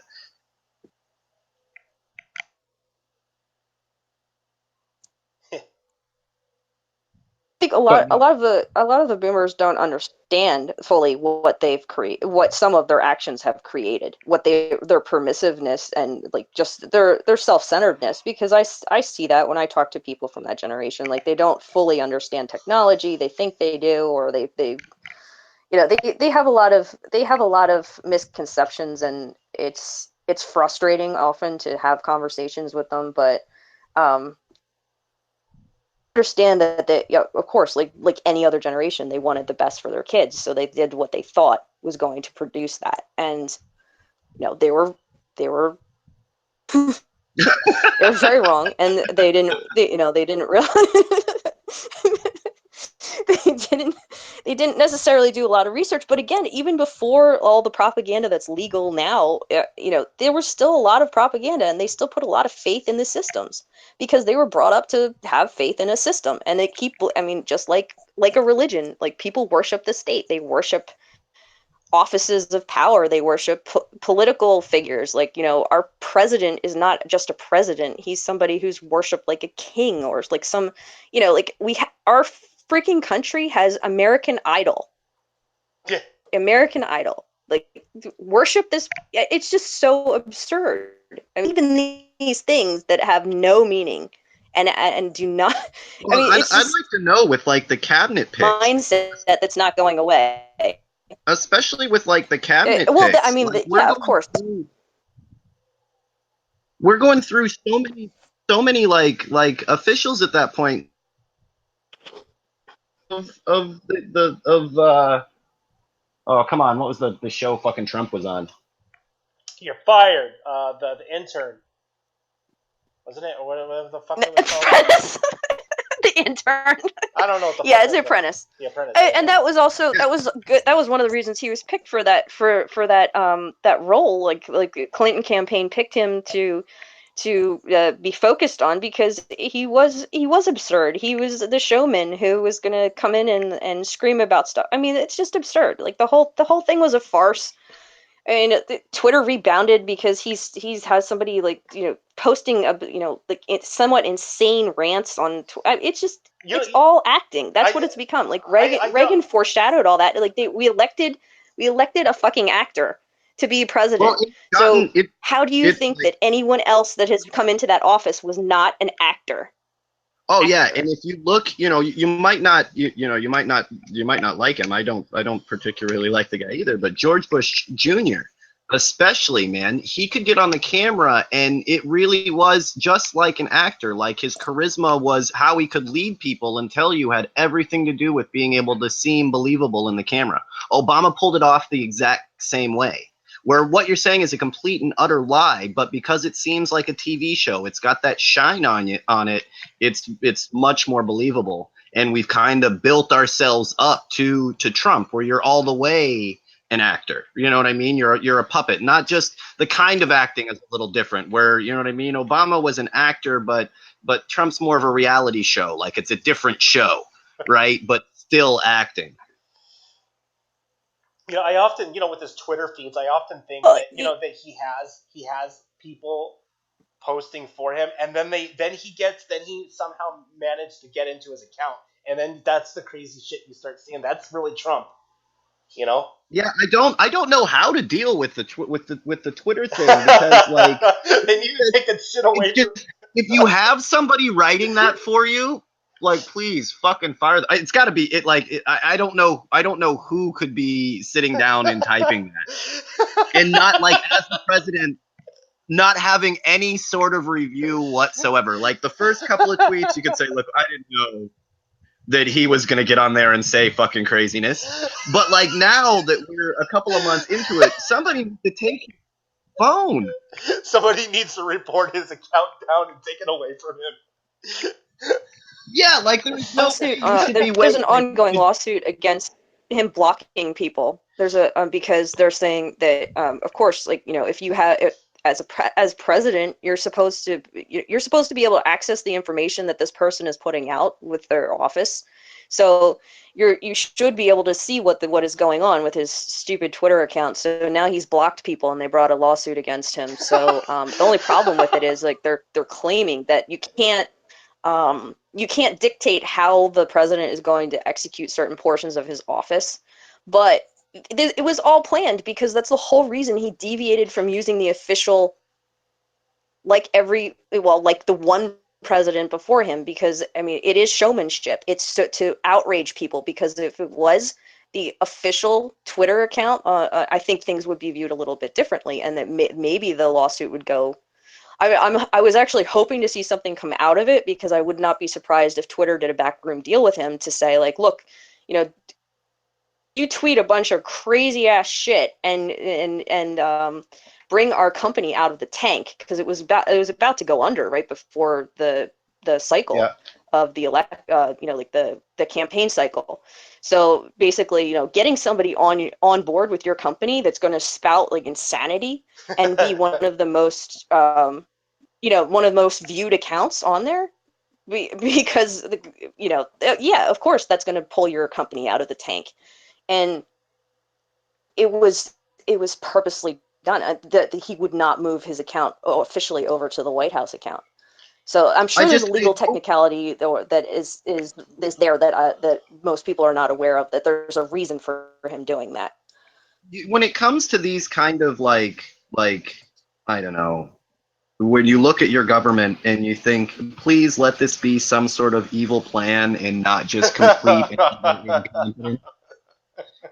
Like, please let this have been, you know what I mean? When it comes to the Iraq war, like, you don't want 9/11 to have been, you know what I mean, to have been a setup, but please let that war have been a fucking setup. Because if it wasn't a setup, you guys are just completely and utterly fucking competent.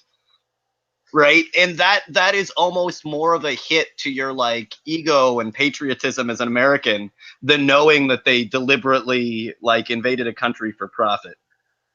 Like the bad part is actually better looking on your country than the clusterfuck that we call the American system at the moment. I don't know if that's a technical term. Maybe the German saying of Klusterfricken. I don't know. But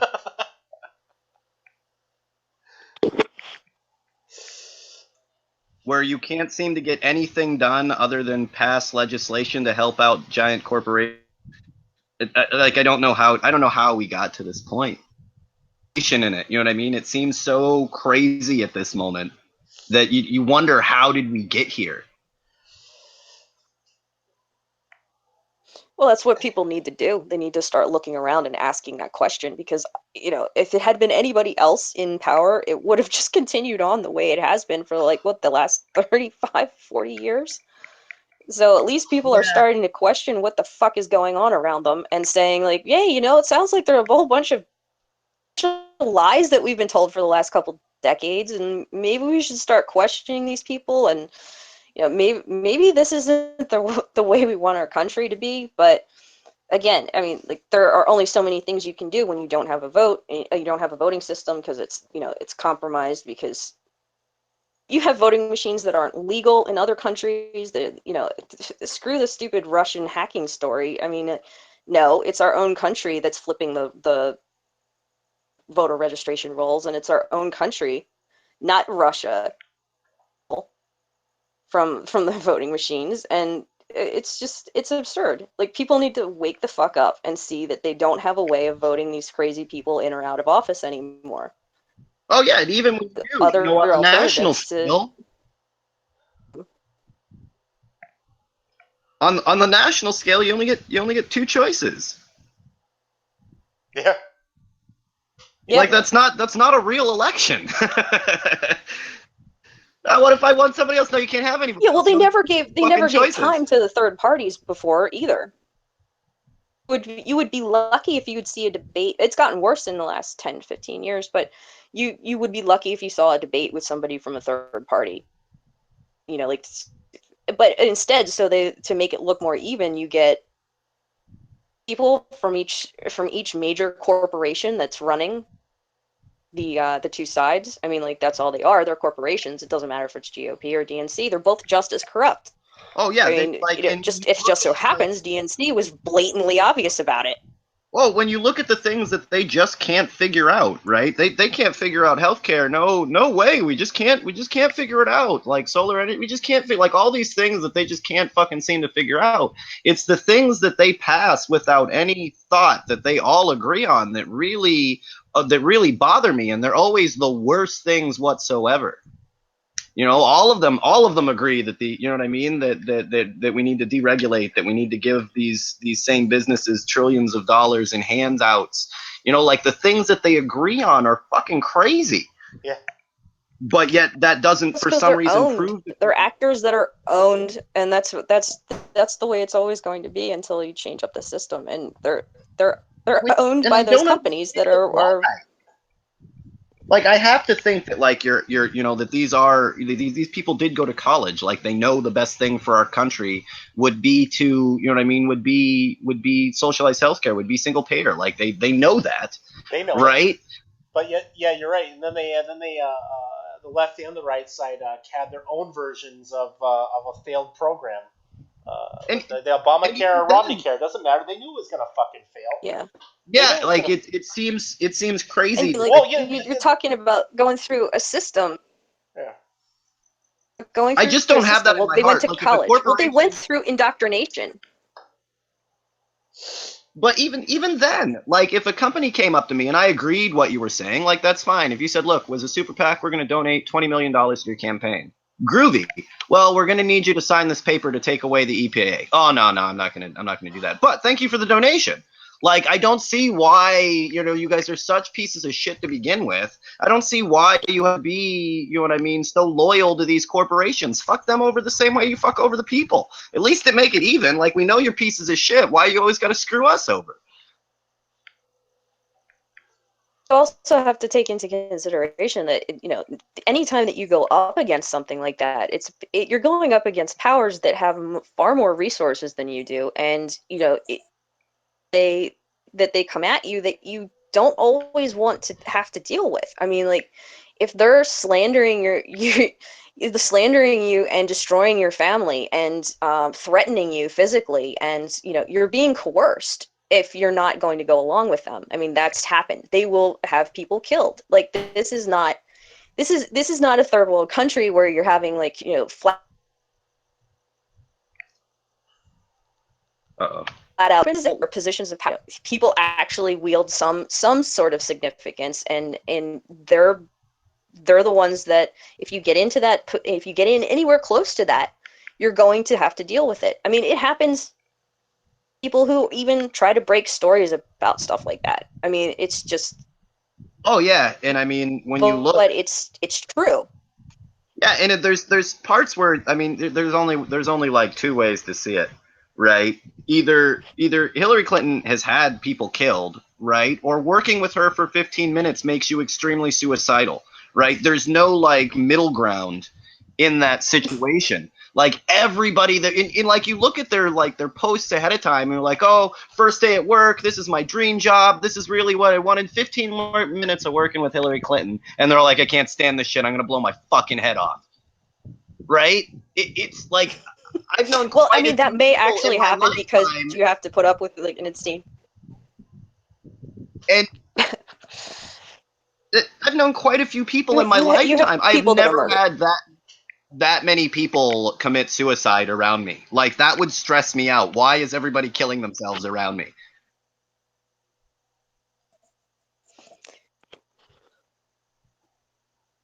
Yeah, it's definitely something that then, should raise a few eyebrows, but even then, like the problem, it's hard to get that information out again. I mean, like, and I don't put it as in one single thing. Like my issue is not whether you had somebody killed, right? My issue would be, are you the kind of person that if you could have somebody killed, you would? And the answer is yes. And that's what bothers me.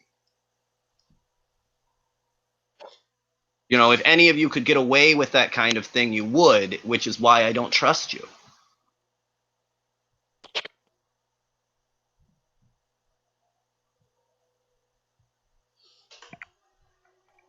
Uh-oh. Do we lose everybody? Yeah, it's something where just yawning. Sorry. It's something where you do have. I mean, there is a certain amount of moral bankruptcy that is probably present in someone, but then again,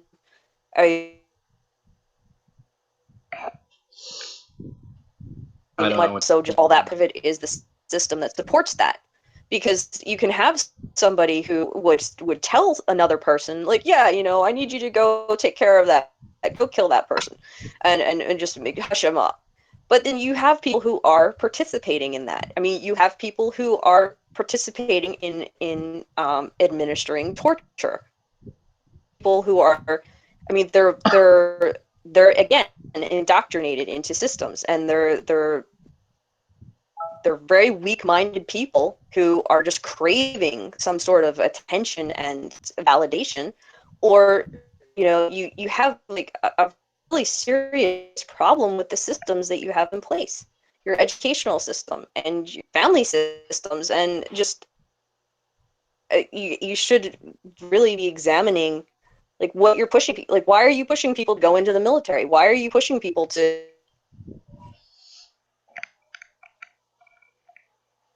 you know,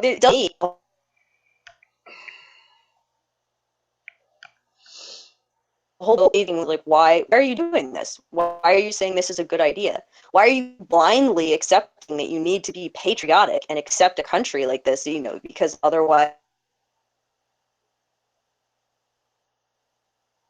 like you more that I think, like, as a citizen and as a human being, it's just people aren't, they're just it's easier to not make waves, of course, and it's easier to just go about your business every day, but ultimately, like, you need to take personal responsibility for certain things in your life, and well, and we can, you know, people can easily get out of in this country. Well, and we can, like, systems are designed to make people not question those things. All right, 1 minute, and guys. like we can start small. You know, you don't have to go all the way to question everything. Yeah. Just when they ask us to go to war, you should ask why. You know, like there's like, let's just start with the war thing, and then from then on, I think it'll be a lot easier. But when you know, just for people that are starting out, right, when they ask you to go to war, the first question should be why and who's making money off of it. And I think for a lot of people, Yeah, that'll and be a good you don't start. have to solve the problems of the whole country. I mean, it's not on one person to do that or an individual to do it. It's just, maybe you start with something as small as like, what's in your food? What are you actually eating? Well, and I Ask agree. I that don't think question. it's up to one person, but I think, it's one of those. It's the rock diving thing. Rock diving's a blast, but it makes Yep. it so much easier when you see the person ahead of you jump first. Right? And that's exactly what we go into it. Like, it's not, people will find out more information than I could possibly ever put out. I'm putting, even, we're posting all the time and we're just posting, 1%, point 0.000001% of the And information we that's out are there. not Uh-oh. live. We did not get a very good sign